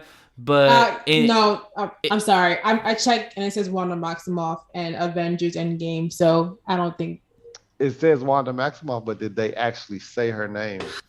I heard them say. I feel like I've heard them say. I'm gonna rewatch the films because I feel like I've heard them say it. I've never. I can't confirm this, but this is something he pointed out to me, and he said that he saw someone's Easter egg video, and so that means that YouTuber probably researched it. I guess I don't know. But you cannot trust a YouTuber all the time, because remember, these same YouTubers are the ones that made people hype to think that they're gonna see Deadpool, Logan, and other characters in the film. Oh, see. So it's hard to say. So it's hard to say, but I'm not saying it's cap. I'm just saying that it could be true what you're saying with this theory. But also, it makes me laugh about Elizabeth Olsen in the Age of Ultron press tour that she did. One of the screen junkets that asked her what she would like to see with the character of Wanda in the future. Elizabeth Olsen really did say she would love to see Wanda character go crazy and have 2 imaginary kids. And it's crazy how she said that in around the year 2014. And it's funny how it's almost 8 years later that actually happened in her show WandaVision. And she actually went in crazy and tried to find her new kids. So it's just funny how Elizabeth Olsen really puts much passion in her character in the show, of how much she has improved her role, added to her character, because I felt like this was a great film for her character. And the big question I want to ask you guys, do you really think she's dead? Because like we know in comics, like we know in story, until we see the body, that's when we know she's dead. All right, look. She probably teleported somewhere. You got your one crushed superpower person in Captain Marvel. You're not getting it with Wanda too. All right? No. Like, look, I don't believe she was crushed. She destroyed all of the Darkholds, like in every universe. Like she probably, in that new realization, she probably went somewhere else or whatever. Someone probably called to her and like, you know, it's no. You think Rock's gonna kill her? No, she's a Scarlet Witch. Like, it's not gonna happen. By the way, her temple, fire as hell, and her type of minions, fucking dope as hell. I wish girl kept those minions in some type of like warp type of dimension, because those minions look hella useful. Like those minions look more feastful and more problematic than our boy Thanos' kids, because they didn't do shit in the films. So these actually did something. I felt like these are more powerful. So that's a big difference for it. Any more last thoughts for the character of Wanda Maximoff, Scarlet Witch in this movie? Of the way she was powerful, her character design, her wardrobe, her scenes, her favorite lines overall. No, I think that's about it. that's All it. right. Yeah. So let's move to the main lead, because how people like to say that they felt like Wanda was the main character, but no, it's Doctor Strange himself. How do we feel about the actual secondary Social Supreme of 616? Oh, you want me to start or you? You can go. So yeah, I love the character development that we got from Stephen Strange. Just watching him go from realizing that he doesn't actually always have to take control and have the knife, things of that nature. Just seeing him not going from sacrificing, even though it was a different version of him, he was about to sacrifice America Chavez, and then that's pretty much Stephen Strange's character in general, sacrificing and doing what needs to be done for the greater good without exhausting all resources. And at the end, he kind of just, he transfers over the power not the power, he trusts America Chavez to do the right thing and do her own thing and stuff without draining her life force and things like that. So I like that. I loved the zombie Strange scene and then making that cloak out of the fucking demons. I was like, that was my favorite. It reminded me so much of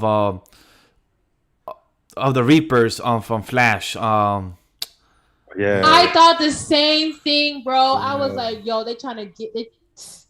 No, yeah, sorry. But I thought the same thing when watching No, it's great because, and also, whoever voiced those type of darkness, they did an amazing job, because they would say that, Steven, you know what you're playing with, you're gonna get hurt. And I'm like, oh, I like this little creeper voice. I don't know who's doing the voice acting for this, but it did a fantastic job in knowing that it was Steven from a different universe, and knowing that this is like you playing with the dark stuff that you shouldn't be touching.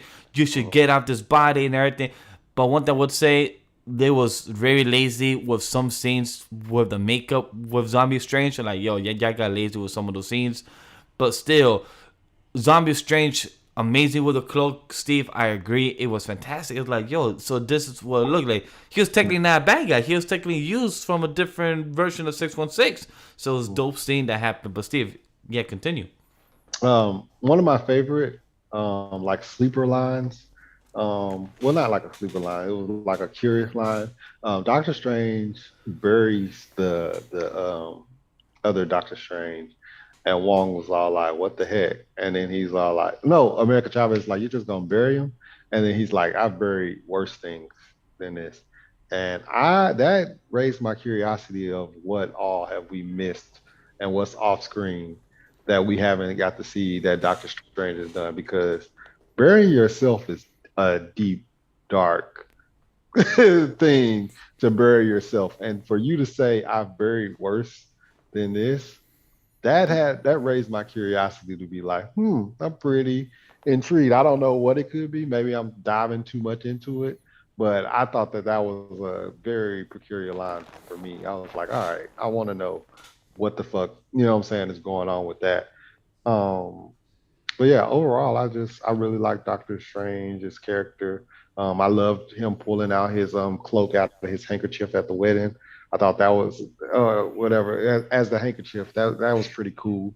I liked the Christine moments when they showed in the past or whatever, when they step on that I don't know what it is. It's a little thing and it shows a hologram of things. Yeah. I thought that was really cool. It was sad, bro. Like, imagine a random person just walking and presses that, and then you see one of your nose most type of memorable moment in your life, but also get sad at the same time, and you're just having a good day, but you did not mean to touch that, and now you just got sad. Like, I'm sorry, but I will not press that or touch that because I feel like I will get in my feelings. I'll get emotional. Like, fuck, I remember that good times. I loved it because him knowing everything, he did not get why him and Christine couldn't work. And so I loved how they were drilling that into his head for him to realize like it couldn't work because it couldn't. Like someone like her can't, like you don't let anyone in, and that's why he was like, I get scared. Like someone who hasn't been scared of anything supernatural, anything with swords or anything, he's scared of love, because of what happened with his sister, because which drove him to be a doctor. So I love that part of Strange because I think we're just so used to getting like also strange, this and that. So I did love it to where he's like, I'm basically the savior of this universe. Why can't we work out? And she's like, your ego. Like, that's why. You would never let me. You always wanted to hold the knife. Exactly. So I love that. But then I also love how this other verse, Christine, was his anchor when he was using the Darkhold. It was something that Wanda never had. Wanda doesn't have an anchor. That's why she's searching for a kid. So I loved how she was there. And I'm not going to lie, watching it, I'm like, she's kind of dressed up like the Ghostbusters, and when she grabbed that pot, I was like, "Yeah, bro, they doing all the movies. They doing Ghostbusters. They doing Carrie. They're doing all like her gray jumpsuit. It looked very much like a Ghostbusters fit." When I was like watching it, I was like, another Easter egg. That pot is called the Browser of Bomb or something like that. Mm-hmm. And if you, once again, Hydro, shout out to Hydro. Hydro talking about the fact that pot is the same one from Doctor Strange 1.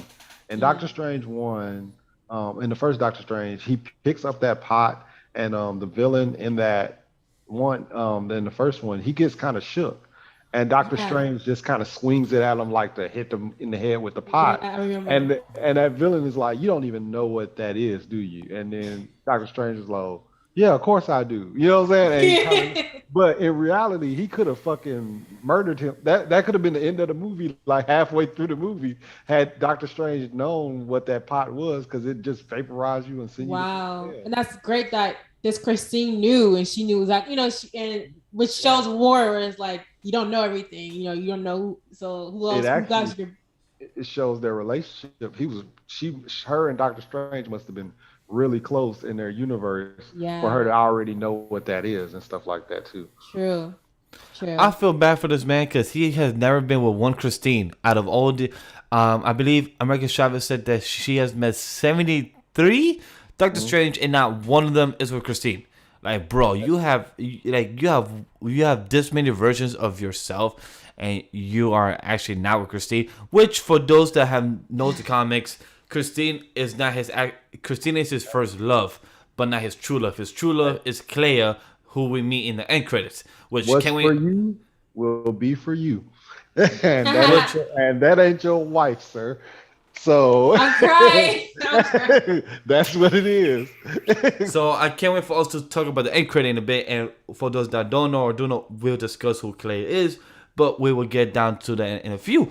But just to know that Doctor Strange in this movie had such a good type of character progression, knowing that in the first scene, like I said in the segment about the script, knowing that you were asked, was there another way? Was there a better decision for you? And him saying no, that was the only way. But then later on to ask at the end of the film to Wong, are you happy? And his response saying that I am content, I'm good where I am. And he even said, but if my other stuff in different universe are doing different stuff, I'm fine with that. I'm happy where I am now. And I felt like that's such a simple line that any human could say logically, but it's such a powerful line because you are understanding your own self mentally. You understand your own self physically to understand what is happiness. And that's such a hard thing to grasp for anybody that has anxiety, for anybody that has depression, or for anybody that is trying to figure out life.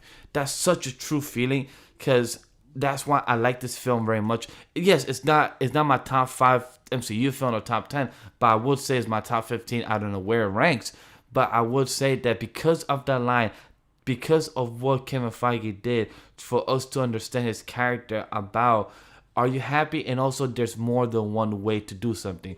Because like Christine said, and like I forgot who else said in the film, Stephen Strange likes to be the one to hold the knee. He's the one that likes to do the final step, the final decision.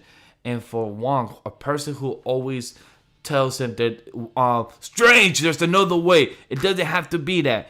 For Wong to be the one to be in dire help, in dire him as the Sorcerer Supreme, to give Strange the decision, take her power. You gotta do it. It's too dangerous. Kill her. That's such a Montemeter type of decision where he literally like his brain thought about it. His brain said, wait, no, I have to change. I cannot be the person to always make the final decision. I cannot take people's freedom, and I cannot take people's choice. That's what he literally realized that in that moment and understood it. And that's what I love about Strange in that aspect, because he understood and told her, look, no, American Chavez, I'm not going to take your power. You know what? I'm going to help you instead. You got to fight this chick. You got to fight this bitch. This is the bitch that's literally trying to hunt you. This is the chick that's literally trying to kill you. So you know what? Give her hands. I'm going to ring the rumble. You start fighting. 1, 2, 3. Fight begin. And that's what she literally did. She went and punched in and started swinging and started to do those little stars behind her, and boom. So I just love that character for Stephen Strange to also understand himself, because he literally went to parallel universe and find a different Christine. How he even, because boy even just met a different version and said, I love you. I'm like, I get it that she's a different version, but you literally just told a random chick just because she looks like her, literally said, I love you. Hey, I'm like, she don't have nobody, he don't have nobody. Yeah. Which it made sense, but at the same time, I love how he literally said, yeah, I can't bring you, because if I bring you, there's already another Christine there, so that's going to cause an incursion, which we haven't even talked about the word incursion, because that's such a big word in the MCU, in the Marvel comic side. But just to know that Stephen Strange went through this character development in his own film, and Wanda having her continuous aspect of WandaVision. For people that didn't understand her route of where she left off, like she literally left off of the Darkhold. I don't know why people had that type of misconception of, oh, she had a redemption. She literally left the town and literally had no consequence. Like, yes, motherfuckers, she literally had no consequence. She literally asked for more trouble. She hold a Darkhold looking for more problems. She literally asked for the Darkhold. Hey, where are my kids at? So she literally asked for trouble. So for people expecting a whole type of redemption arc for her after this, no, she was going more of the dark route. So for her, being the antagonist in this retrospect is when she, in her mind, felt like she was doing something good. She felt like she was doing something great because she was finding her kids. She called herself a mother. She literally said that us mothers make our kids by magic. In some retrospect, yes, but in her mind, being psychologically broken by being a kid, by having kids, but then you lost them, you literally gave birth to them. You literally saw them from being a year old to 6 years old to not 10 years old in a matter of a day or two. For you, that felt like a lifetime. So understanding her character, why it went this way, I get it. So for people being mad about it, I don't know why they were mad about it, but it made sense for a character of Wanda and for Strange in this movie. Strange literally went from Endgame Infinity and literally told Tony Stark, yo, you're the only one that's gonna die. You're gonna sacrifice a lot for the world, for the universe, but you're gonna save us. And literally gave that type of trouble, that type of work for one person. And now he has to understand that there's more choices to that. Maybe there could have been another choice where Tony Stark could have lived. But then our girl Wanda also understand that what she's doing is wrong. Maybe her actions could have been way better, but the same idea of finding different kids from a different universe. So that, I guess I just went on a rant, on a whole rumbling, because of what people said in the timeline just really irked my fucking soul. That people literally said, like, I don't understand why Wanda went like this. Like, motherfucker, how did you really watch the same movie and watch the same show? You really expected Wanda to go on a different route and literally expect to be a good person? Because my favorite line of Wanda when Strange asked her, so can you come with me because we need to about witchcraft, this girl, and when she learns to American Chef, is like, wait, I never told you her name. When her line was literally said, understanding by powers of the easy part, knowing how to control is easy, but the hard part is lying. Literally, when she turned the whole forest looking beautiful to all ugly and sad and dark and twisted horror, it literally shows that she never went good again. She never went stable. She never went sane. She literally was psychologically broken. And that's what I love about this movie. It shows you that heroes are not perfect. Heroes are broken people. Like, heroes have their own human problems. And that's what people don't understand. Like, psychologically, she has a power called chaos magic. I don't know in what mind you thought that's something good. That's something easy to control. So, I don't know. How do y'all feel about that, my rant? I don't know, because, like, I felt hot. I felt spicy. Right, spicy lady? Right. So like in Marvel Comics in general, they play with a lot of like imperfect heroes. Iron Man, Tony Stark is alcoholic in the comics. Things of that nature. They touch on a lot of different things like that. Whereas like at the time, DC was always like, these are heroes, they're perfect. And then they like, you know what I'm saying, they were the ones that started, and then it rolled over obviously on both sides. But it started with like Tony Stark being like, you know what I'm saying, an alcoholic, things like that.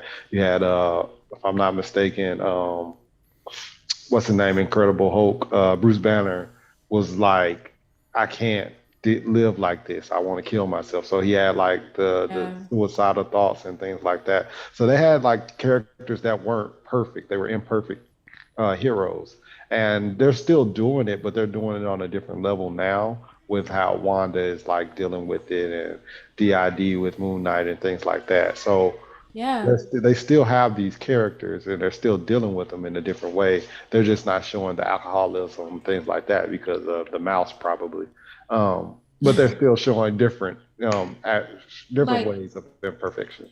Yeah, like in consequences of actions, like that's kind of what's happening in like with the X-Men and Marvel now, where it's like this like super like they're like basically the like they're out here taking over like galaxies right now, kind of like what If did, but that's kind of what's happening in X-Men. And so it's like it's these characters kind of like learning to deal with change, learning to deal with like, as heroes we could just do whatever, but now like this is in different universes, different galaxies, we all have to agree on something. And T'Challa is definitely struggling with that, because T'Challa like, look, right, I'll beat all y'all niggas ass. They're like, T'Challa, you can't say that now. Like, you're not, like, yeah, you were once king, but now you're part of a democracy. You can't like say that shit no more. And he like, so I like how they're taking from old and even the current ones and they're putting into this. So I honestly agree. I loved this is random, but I remember when Captain America shows up to Wakanda and he's like, hey, let me get some of that vibranium. I need it and the world needs it, so let me just get it. And T'Challa beat the brakes off it. Bro, the cartoon? No. Okay, so there was two things with T'Challa and Tony and Captain America. It was it was in the cartoon when Captain America beat someone up, and then they both, Captain America and Black Man, working together, and then at the end of the fight, he was like, "Thank you, kind sir," and Charles said, "I'm gonna take that." And he just just grab it, take it back home. He said, "This is probably the Wakanda white boy," and he just like zooms off with his ship, his invisible ship, and kills Cap. Was like, and another one was like a few episodes later, and it was the Avengers and T'Challa's ship. And Tony was like, yeah, T'Challa, this is just some nice stuff for you people, kind of. And T'Challa was like, I know you meant that as a compliment, but I take offense to that. Like, don't ever, like, what kind of tech is way better than your little Stark tech? And then Tony shut his ass up. I was like, bro, don't do that. But no, yeah, that was funny. Yeah. But it just shows you what the character of Doctor Strange and Wanda themselves in this film, they did such a fantastic job. But let's discuss let's discuss the MacGuffin of this film, American Chavez. Spicy, how did you feel about her throughout the film, and did you feel like she played her role right? Do you feel like, because I know that we did say that she, Steve did bring up that she was kind of like the damsel in distress. How did you feel about her character, and did you feel like do you feel like the actress did a good job to portray and everything else? Oh yeah, the actress did a really great job. I loved it. I can't stand Save the Girl type of movies, but I didn't get that with America Chavez because it's like she just was self-conscious. She was dealing with when she used her ability when she was scared, and how that cost her parents. And then now and then she goes to other universes. She finds Doctor Strange, she's cool with, and then he tries to use her power again. So she's just like everyone's like after her. And then a witch comes, and tries to. So she's just like she doesn't have time to, I feel like, use it, because right now she's in longing, she's in search of something. But I think by having Doctor Strange, who's had practice with dealing with kids, he's dealt with Peter. It's him kind of like, be encouraging for once. Now that these Avengers are getting up there and we're getting introduced to newer, younger characters, it was nice. And I felt like she was just a mite of spicy. I loved, when she needed to be. She was just lost. And it was a lot. I mean, imagine having the power this strongly and you're constantly getting pulled from someone, like she's tired. Like, she's like 15 years old. But the actress was really great. She was really about it. So you see that fighting spirit potential in her, and you saw that towards the end when she was practicing sorcery, where she's like she's eager, but she has to slow down because she's been through the multiverse. She's been through all of this, but now she hasn't learned the basics. She's never learned the basics of her power. And so I loved it. I loved America. She definitely a character I'm gonna take inspiration for when I write future things, because I do like her ability, and I did a little research on it. And it's very like powerful and what she's able to do. So yeah. Steve, how about you? How do you like American Chavez? How do you feel like she played in this film? Outside of the save me, damsel in distress thing. Other than that, I enjoyed her as an actress. I enjoyed her character. I enjoyed her emotion that she shows when she actually they show her past and her being stung by a bee and her losing her moms and things like that. I enjoy seeing that. I thought that she did a really good job of portraying that emotion and everything for that scene. And that's what happened in the comics and things like that. So I was like, I'm loving the fact that they stayed true to that for that scene. And to think that she's traveled through 70 something universes and still hadn't found her mom's or whatever. It just was like, oh, I can understand her discouragement, you know what I'm saying? And her like just feeling defeated. But to me, she didn't know, I guess, or I don't know if she did know, but when Christine says, "Oh, you're from Earth 616 and this is 838," that lets you know that there's 838 multiverses and I've only been to 76. So there's still a chance that my moms are out there, and I can go find them. You know what I'm saying? So I think that Yeah. that also boosted the spirit a little bit. Yes. I'm not sure if that was the first time she heard that there was 838, the number of universes. But if I was feeling defeated at 76 and thinking, oh, there's no way, and then hearing that there's 838, they'll be like, oh, okay, so there's more, and there's probably more than that. You know what I'm saying? She even said, because Strange was like, "Oh, have hope," they could, and she was like, "Or I could have sent them to a dimension that was so dangerous, and they instantly had a sudden instant death."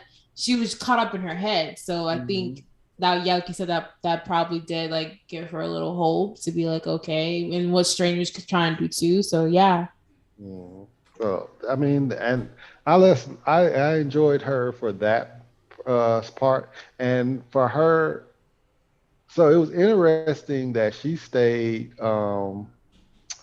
at the training venue or whatever for Doctor Strange. I can't remember the name of it, so I would just call it the training venue. But she stayed there and she was practicing her magic. And I remember when Spider-Man No Way Home came out, everybody was like, Doctor Strange should have took Ned and let him train underneath him and all this other stuff.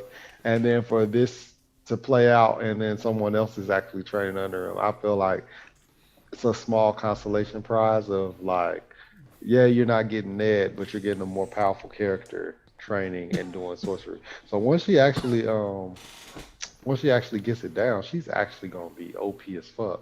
Like she's already OP. She's knocking people. She can knock people in a different dimension, things of that nature. But to think that she can practice the magic and everything like that and still be able to do all that stuff, she's gonna be really broken of a character. So I'm actually interested to see what we're gonna get out of her in the forthcoming. I don't know what you guys said, so I'm gonna just give my thoughts You're as on well. mute, I appreciate that, Steve. Thank you very much. I said that I don't know what you guys broke down or said about her character because I went to grab a drink, but I would say that what I did like that she once spoke Spanish and made fun of Steven the first time he met. She made fun of him. Like, wait, so he's the Sorcerer Supreme, but he didn't even speak Spanish. She's like, oh no, he's not the Sorcerer Supreme, it's Wong. And like her just making fun of the jokes of like, wait, so you're kind of like the most, like at first in the beginning when she met him, he's like, I'm not a big fan of you. You look like you look like the worst version I've met so far. But by the end of the film, she's so appreciated by him because he went above and beyond. And the way he said, look, I'm going to protect you. And the way she asked him, like, how do I not trust you? And his words were, look, honestly, I don't have anything to prove to you. But all I can say is for you to trust me because I will protect you. And it showed by his action. It shows by his words. So that was very powerful. And plus American Chavez, who it shows, like in the comics, she is the only person within the whole comics of the MCU. And plus in the 616, that she's the only version of her because her power, there's only one version. Two, that I like how they set up her type of character. When she said that she lost her parents and she believes she killed them. But like Steven said, you don't know. Just like you, who's strong, who has survived and has survived all these years, your parents are probably alive as well. And when by the end of the film, when America Chavez told Uncle Steven, hey man, thank you for saving, blah blah blah. He's like, look, your parents will be proud. You will be able to find them. So it shows that this is her next arc. This is where she's gonna go and find her parents in who knows in her own TV show or in her own type of film in the future or in one of the projects that she could cameo in. So I'm very excited for her. Girl did a good job. She felt like a damsel in distress, yes, but it made sense for that reason of why she was a damsel in distress for her role, because she literally said that she could only access her power whenever she's afraid. She was being chased by a whole fucking octopus type of monster giant. Of course, you're not going to be knowing how to use your power, of how to go to a different universe. It's all in the emotions. And also, she's a 15-year-old girl. She's not like a whole type of hero who's an adult or has been experienced with her powers and everything else. So I understand where she's coming from. To be a damsel in distress, it makes sense in her character and for her age at the time in that film. Boo. I still say boo. But I understand why you're saying boo. I'm not saying you're wrong, but I get why she played the damsel in distress, because she's a 15-year-old girl. She doesn't know how to use her powers, and she's being chased, and she doesn't know who she's being chased by. So it's kind of like anxiety, pressure, the fight for your life, flight or fight type of stuff. So like you literally spur in the moment. So it's kind of so tough to do when you're the only one that could do these things, but you don't even know how to do it. That is fair. Yes. So it made sense for her character in that type of retrospect. So, do you guys have any last things to be said for America Chavez? All right. So the last character we're gonna break down is Wong, the actual Sorcerer Supreme of 616. Our boy that knows how to speak Spanish. Our friend from the Latino America here. How do we feel about Wong? Spicy. How did you feel about Wong being using more lines? Because the only thing I was bothered by, They didn't even bring up the connection from Shang-Chi about him finding Yeah. Abomination and the Shang-Chi connection that he was literally talking to another Asian dude that literally fights with the 10 rings. That literally was just lost, but that's a whole different conversation. Spicy, how did you feel? And I think with that, it's more so of like that Sorcerer Supreme, I guess, business where they're still trying to figure it out, so they don't, why bring up something you don't know what's going on with it yet. But because I thought the same thing. I'm like, dang, I wish we would have got a Shang-Chi like connection, especially with them like opening up this sanctum to like other like locations. I would have liked to have like just said like got this new kid on the block, like he kind of hot right now, like or something like that. But I like Wong because we saw Wong Shang-Chi, so I'm kind of like peeking in and out. But I liked him assuming the leadership position, but still not really holding a candle to Strange. But he's able to handle information like sorcery because we all know Doctor Strange with that kind of knowledge. He's crazy. So I did like Wong. He's definitely more level-headed, except towards the end where he was overcome by just so much to where he's like, yo, just take her ability, but which was like, a shift, like you said, in power. But I liked Wong. Wong was keeping up with Strange, and I don't know. He was also explaining a lot of Wanda's, I guess, the past of the Scarlet Witch or the previous witch sorcerer that he was they're talking about when they're going to what they're going to with Wanda. So basically just feeding us knowledge of maybe the House of M, but just the ability of maybe Magneto. Yeah, with her, I really like what Wong did in this film, and also that he had more lines, more action to do instead of literally come in, portal, do something, then leave. So I really like that he was actually part of the film, actually played the Sorcerer Supreme, and showed that he was respected by his other peers within the whole magic community within around the world. Because when we have the other people from Shanghai and the other sorcerers temples, and our boy Steven was like, hey, what's going on there? Like, oh no, it's a custom, bow and everything. And then I love at the end of the film, Steven bowed to Wong. So I love how that just really is back that our boy Stephen Strange growth. It shows that he's noticing these little small things.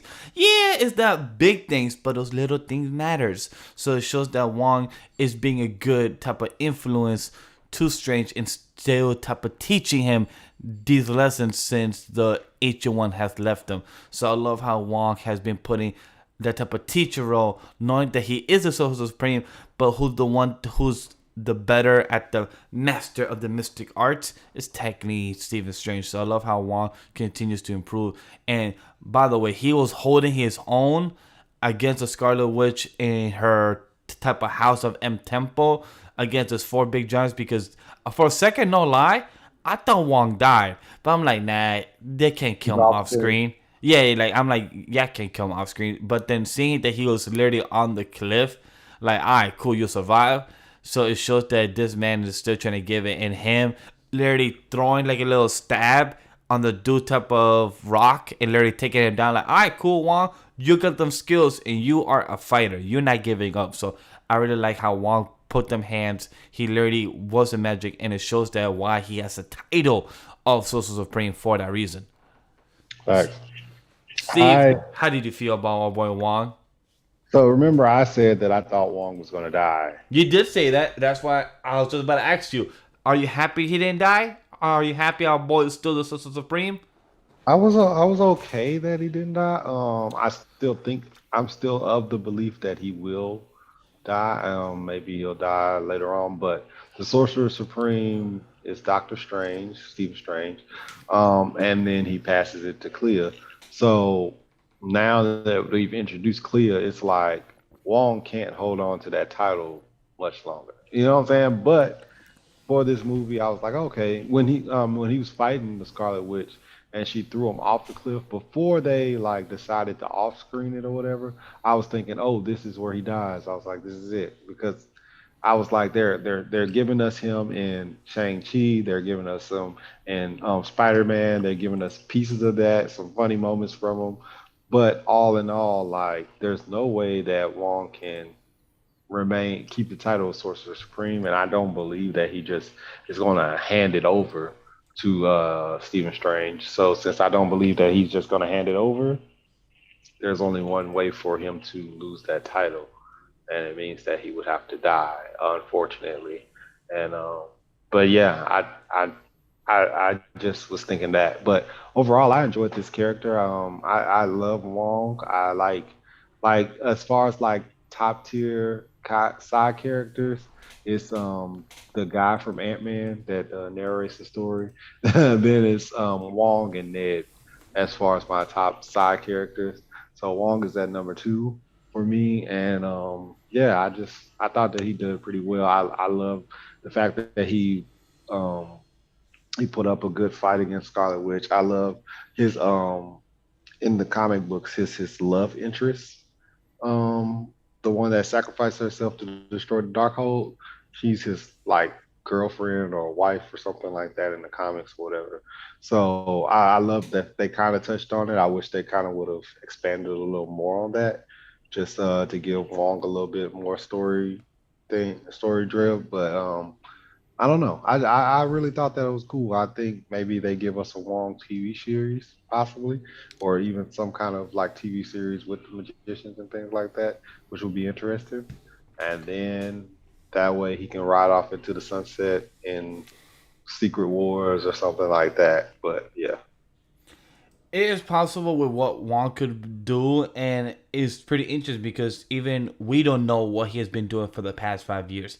He even has told Strange that I have been I have I have been fixing your mess from you being gone as a Supreme. I took the title, so he even has gotten mad to Strange because he had to take the job as a Supreme in the Earth of 616. So he was annoyed about that because he didn't expect to take that role. And then when he was forced on that role, he was like, "Fuck, I guess this is what I gotta do." So I'm just appreciate Wong as a character who stepped up and everything. But like I brought up, Wong literally the whole type of Shang-Chi stuff and the whole type of Abomination stuff, it makes me question what happened to that. Like, what was the point of showing us that if there was no connection? Is that like a different version of Wong? Like, my dude literally just fighting, like, literally a whole Abomination creature. And you're not gonna explain that, like, my dude's giving them hands in fighting and literally said, "Hey, we have to work on those swings." I'm like, you're not gonna even bring the comment or connect of how's that they're related. And also, like, it makes you question, like, how did No Way Home and Loki connect to all this? Like, those are my cons. So if we want to transition to cons about the film, and then we can wrap up with the end credit and then give our ranking and rating. My con about this film is that it felt like a bit misconnected with the MCU overall in some places, because with the Loki stuff and the No Way Home, for those that don't know Loki, in with the show, there's a whole type of timeline branches, spinning off, and No Way Home, Doctor Strange literally broke into the multiverse, but it didn't look like from what Doctor Strange did. It didn't look like that caused the multiverse of madness. It's just Wanda herself. So, like, where were the type of ripple effects from what happened in Loki and No Way Home? So those were, Okay. no, like, I'm asking a question to you guys and to the audience, to the chat. Where were the type of ripple effects from what happened in Loki? Yeah, maybe with Loki stuff, we will see more in season 2 or in Ant-Man Quantumania. But I felt like we could have seen some type of ripple effects that Doctor Strange could have noticed or something. Or maybe that's what we'll see in Doctor Strange 3 with Cleo, perhaps. But I just felt like we could have seen something involving Doctor Strange 2 and what happened with No Way Home, because this is technically right after No Way Home. So technically we should have seen or know of some Doctor Strange, because literally said about him and Spider-Man, webs out of his ass. So, like, he knows of what just happened. So as far as like ripple effects, we saw them on like in like the little screen as the little divide that they show.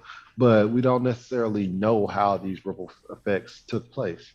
And I think they've been showing us the ripple effects taking place. They showed us, hey, I want to make people forget who I am, this, and that. In Spider-Man, that's starting the ripple effects. You know what I'm saying? And then you have them breaking in through different multiverses with America Chavez and stuff like that. Wanda breaking, going to the dark hole and stuff like that. I can feel like that could be something that causes the ripple effects, whereas we just saw the ripple effects take place in Loki, and we have to remember, like, we don't know if these are all happen simultaneously.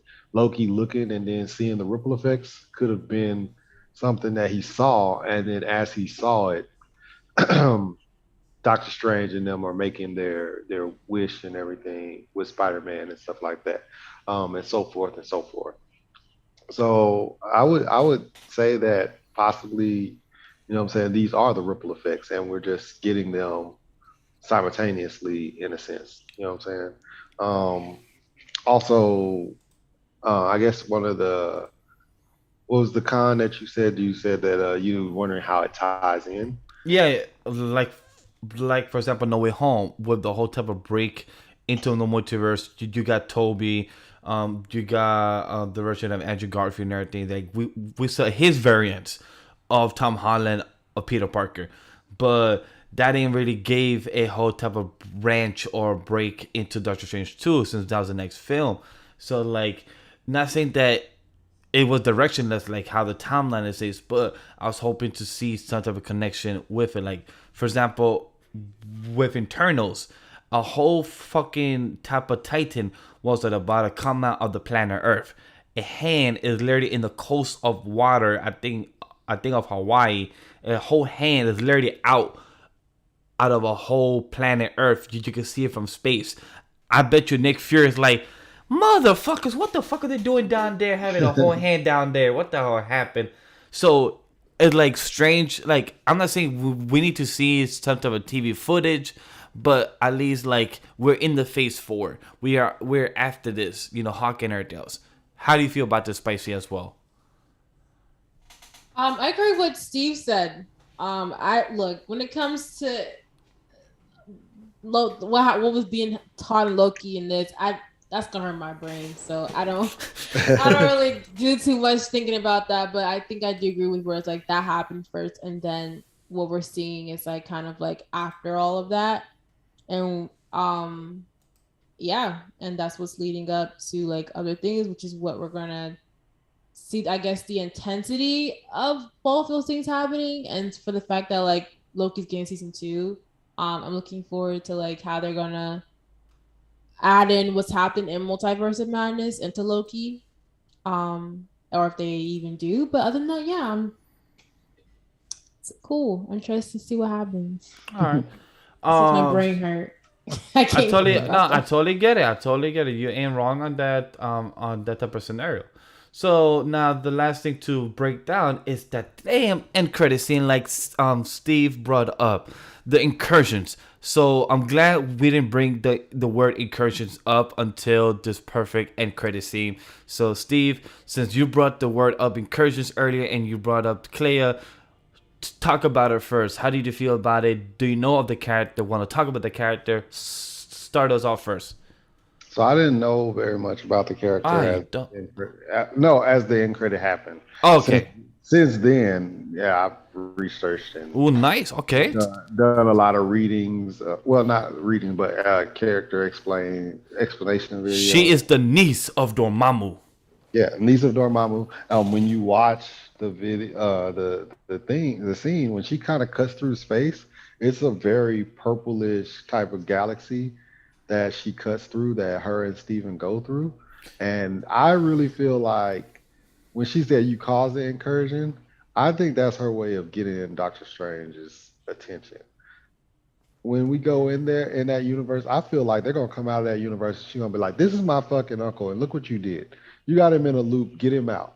I think that's what we're gonna see, because like that was like a purplish like universe or whatever, and I think she was like, "All right." That's my guess too, because I think they're in the dimension of Dormammu's world, and also we know that Clea does live in Dormammu's world. And for those that don't know, Dormammu was a human back then, many type of millennia ago, and so he was a person who, just like Steven, that wants knowledge and craved knowledge too much, and got too much of dark energy, and that's how he became Dormammu himself.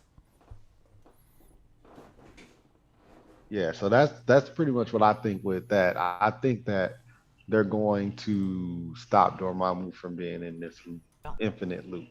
But like when I first saw it, I just was like, oh, okay, Charlize Theron. I had no idea what we were actually getting it with it, but Atomic Blonde, things like Oh, that. Yeah, I she's gonna be badass. I love her, and it was the eye makeup too. Like I love her, but like I just like the eye make. I'm like blessed to whatever makeup artist was able to do that, because that was definitely a trendy style on her eye makeup. But it looked great to me. It looked fantastic. I was like, oh, this looks amazing. And she's definitely deserving of that Marvel check, bro. Because every film that she does, it's like she just plays like baddie woman, and and who else but this character who ultimately takes up the mantle of the yeah. So it's Supreme. So it's like I'm excited about it. Yeah. Once we saw Doctor Strange with a third eye popping up, because our boy used the Darkhold, and the end credit where he literally screamed in the air of the street, and then we see him again coming out of the building, just walking like a boy Tobey Maguire, Spider-Man 3, for a second, no lie, I thought he was about to dance. For a second, he hit like, I'm like, okay, Steven, this is not how we should do, but maybe the third eye probably fuck you up in the head. But then he literally just walk around like it's nothing, and then Clea pop out saying you caused an incursion. Like Steve said, I feel like she's lying, because I feel like she's trying to sweet talk me like, yo, you caused an incursion, but how about you come through my crib and I show you what you mean, my guy. So, exactly. And the way she with a purple wardrobe looks amazing. The outfit, whoever did the costume design did a good job. I feel like it's Paige from the comic book, so it did a fantastic job for it. Additionally, when I saw that purple suit, I was like, yo, is that Clea? I was like, is that her? Like the actual love interest, the actual partner of our boy Stephen Strange? Is our boy actually going to get actual happiness? Is he about to answer that question to himself in the next film of Doctor Strange 3, where he's actually going to be like, yo, I'm happy. Damn, girl, Clea, you actually made me happy who I am today. So to actually see that character on screen, and like Steve said, we saw the little warp of the purple background and everything. So I'm like, yo, that's Dormammu's world, because we know that she's the niece of Dormammu and everything else. Right. And this will probably be like a redemption for Dormammu, who knows of where the MCU is going to take. But just to see that character and the incursion itself and what could happen, and with the whole Secret Wars, which I don't know why the timeline think that with the whole type of Secret Wars is technically all variants of heroes fighting each other. No. People that don't know Secret Wars, is technically a freaking character development between two characters, Doctor Doom and Reed Richards. That's what the actual story of Secret Wars is. It's not the variants of fighting each other. Don't just see a poster and then tweet it. Yeah. They think that they know everything just off a poster. Yeah, like, yeah, the poster's fire, but it's because those people are fighting from each other. But it's because of all the worlds. If they don't fight for their world's getting destroyed. And you could blame the fault for Doctor Doom being the one at fault here. But people need to understand that what they're setting up here is taking its time. The Great Wall of China was not built within a day. So the whole type of MCU, if you want these type of little fragments to feed your story, wait for it. So seeing that post-credit scene was amazing. I don't think I need to ask you guys about the second post-credit scene. I don't think I need to ask you guys. Not right. No. Yeah. I kind of figure. Because all right, cool. So what's your grade? What's your rating for Doctor Strange in the Multiverse of Madness, caused by Wanda Maximoff herself? Is it a solid 7, 8? Is it like a 4? Spicy? What do you think of it? I think I give this film a solid 7. I think that's a nice place to have it at. It was a fun ride, but like only something you experience once with like the shock value. I know if you were to rewatch this like in like I guess a month or two, it's like okay. All of that was fun to watch, like the action and then the horror stuff would probably get corny. And that's when I'll listen more to like what they're saying as like Easter eggs. But like from watch through, it's definitely a solid 7. Yeah, I'm gonna go 8.5 ish, 9 for me. I feel like we got a lot of different answers to storylines, things like that.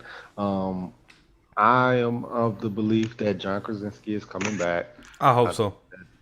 it's too late to try to cast a different Reed Richards because Fantastic Four is set what 2023.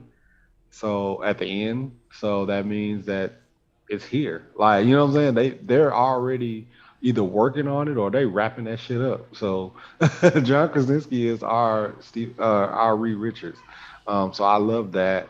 Just the thought of that and everything like that. Um, it kind of leads me to wonder what are our other characters going to be, but that's a different day, different time, a different day. But I loved seeing America Chavez, which means that we're going to get more from her, especially with all this stuff that's going on with Loki and the different multiverse and stuff like that. So we're going to get a lot more of her, leading us to more Kid Avengers because we know our Hawkeye has trained someone. We know about her. We know about Riri is coming. All these different characters for Yes. for Young Avengers or Kid Avengers is coming. So that was just like another staple with Miss Marvel as well coming as well. So it's Yep. like it's just another staple that they're just solidifying and they're. and I don't understand how people saying that they don't see where it's going. It's like, bro, you getting 4 different like developments and they're all developing into their own property. It's it And new it's characters. it's Like at least 6 possible type of team ups. You have the Young Avengers, you have the current Avengers, you have Cosmic, Thor, the Guardian of the Galaxy, you have the Moon Knight, Blade, the whole type of I forgot what the team Midnight up is Sun. called. Thank you, the Midnight Suns. You have the street level like Hawkeye, Daredevil. You have like 5 team ups type of people I just brought up. So you have different type of storylines coming up within the MCU in the future years coming down the line. So MCU is gonna be in the back for the next 10 years, and just believe in it. If you think that you don't understand what is being fed, then just wait. Come back, rewatch the film, and see the whole picture. Just because you don't see the current picture right now in the current jigsaw puzzle, then that's fine. But you will see it down the line because we believe in Kevin. He's been doing good for the past 3 phases, the past 10 plus years. So if you think he's gonna fail now, he ain't Warner Brothers. He's right now not cleaning house. So it's possible. So things could be changed. Just believe in the studio, believe in Kevin and everything. Last question I was gonna ask you guys: have any predictions for Doctor Strange 3 or what you would like to see? Knowing that we just brought up that we have Stranger Steven and Clea, is there something that you'd like to see? Mephisto, anything like those stuff? Any characters of the strange type of mythos?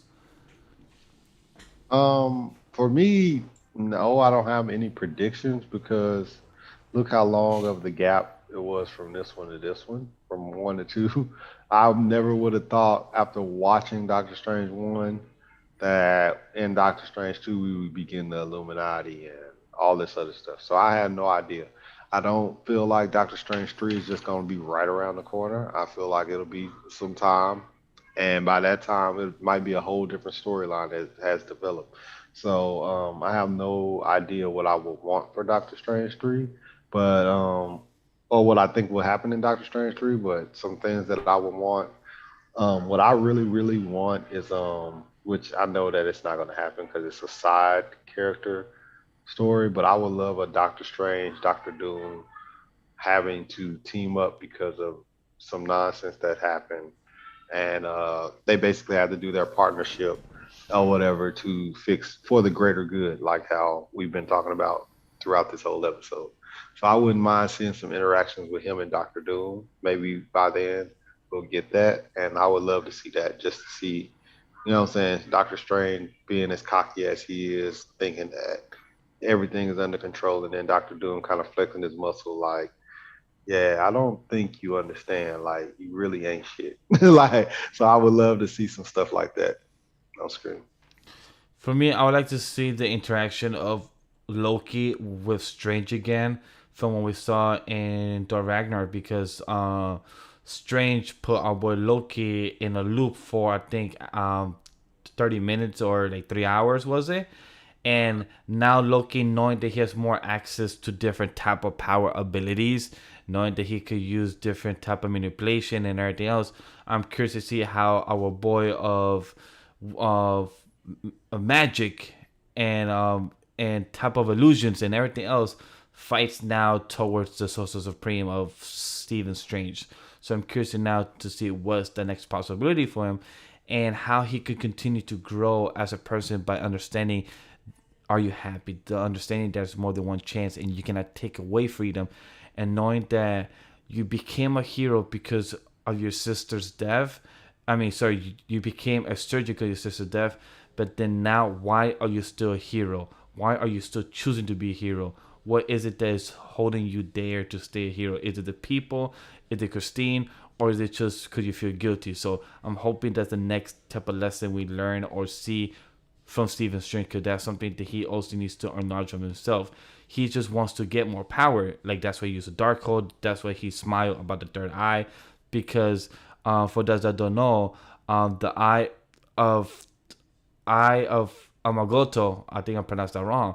But the thing that he has on his the thing that he has on his neck, that was actually the first Sorcerer Supreme.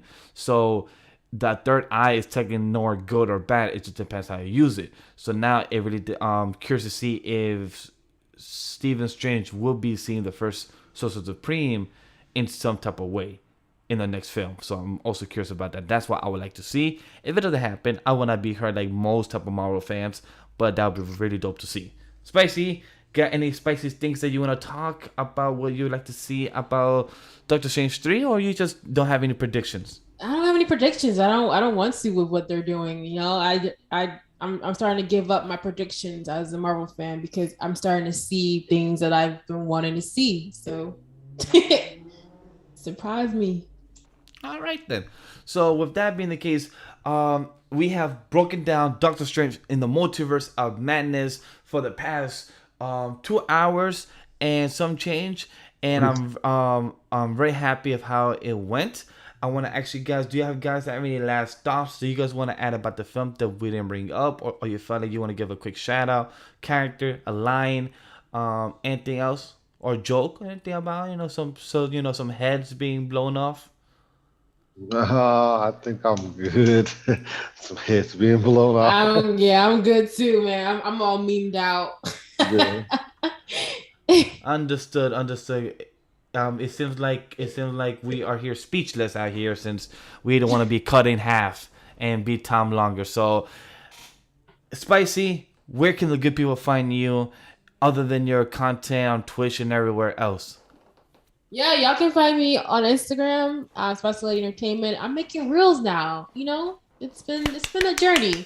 Um, I've been stressed, but it's fun. I've been doing a lot of cool like Moon Knight stuff because I really enjoyed that series. So go check me out on there. Also follow me on TikTok, Spicy Lady Entertainment. Um, and then Twitch, like I said, Spicy Lady Gaming. I go live every Tuesday, Wednesday, Thursday, Friday now. Um, and we have play a lot of games, we have fun. You know, we have Spicy Talk Tuesdays and we kind of talk about a little lightheartedness of what's happened throughout the week. All that fun stuff. My YouTube channel is coming back, Spicy Lady Talks. Those are three separate words. So be on the lookout for that. Trying to go back into full content mode, so really excited about that. And yeah, I think that's all on top of my head right now. Everything's in a link in my Twitter, especially ENT. And Scuba Steve, the man of many hats that does too many content and don't have enough time to spend time with his kids. What do you do, my man? You can follow me at Scuba Steve 1428 on all social media. Follow me at the Blerd Mind Pod as well. The link tree is there. There's 9 of us, and there's Twitches, and there's YouTubes. There's all different type of personal things that they have going on, blogs, LinkedIn's, and all sorts of other things. So make sure you tune into that. Um, we also have a Patreon and a Blerd shop. So if you guys will subscribe to those things, Buy them socks. buy some socks, buy some T-shirts because we got some different type of T-shirts in there. We got 3 different logos, so nice little stuff in there. I am a part of Careful Spoilers, Hit Mob, Mind Alchemy Mixer, Scholarship Steve, and I seldomly pop up on Mobcast Mafia a lot as well. And yeah, that's it. That's it for me. For me, guys, you can follow me at Legendary Vash everywhere else because it's not like you can find the Watcher in the film because boy was learning not anywhere in the Multiverse of Madness because he was not there. And also, it seemed like Wanda's kids did not have an uncle Pietro because he was not there in any of the family portraits either. Because our boy Pietro must have been dead in this world of A3A as well because that just makes me ask questions too, because I just forgot to bring that up, and I just remember because it's a tweet about it. I'm like, oh shit, you're right. Pietro was not even shown in the family portrait, so that sucks about him. He don't get no love. But I am very happy about this breakdown of the Doctor Strange Multiverse of Madness. Hopefully our boy James gives some his own thoughts as well, or if anything, he'll give his thoughts next week when we come back with the show. On episode 63, I don't think we have discussed what topic we're gonna do or break down. If anything, I'll see if we could talk to the team and do probably a little Young Justice breakdown. That would be dope conversation to have if the team has been cut up. But thank you for guys watching. Like, comment, subscribe. Check the link tree of all where you can find us of In the Mind of the Blerd, Careful with Spoilers, Spice Entertainment, Anime Lately. Everything the team is involved and the guests and everywhere else is down in the description down below. And I appreciate you guys' support. Appreciate the following. Don't forget to subscribe. It's very big to help us continue getting more subscribers and the podcast aside. Appreciate it very much, guys. Thank you very much. I'd love to say my famous slogan at the end, but you know what? I'm hosting the show. I cannot get banned from hosting, But other than that, guys, I appreciate for supporting. Let me press the ending scene. And ready. See you guys on the next one, episode 63 next week.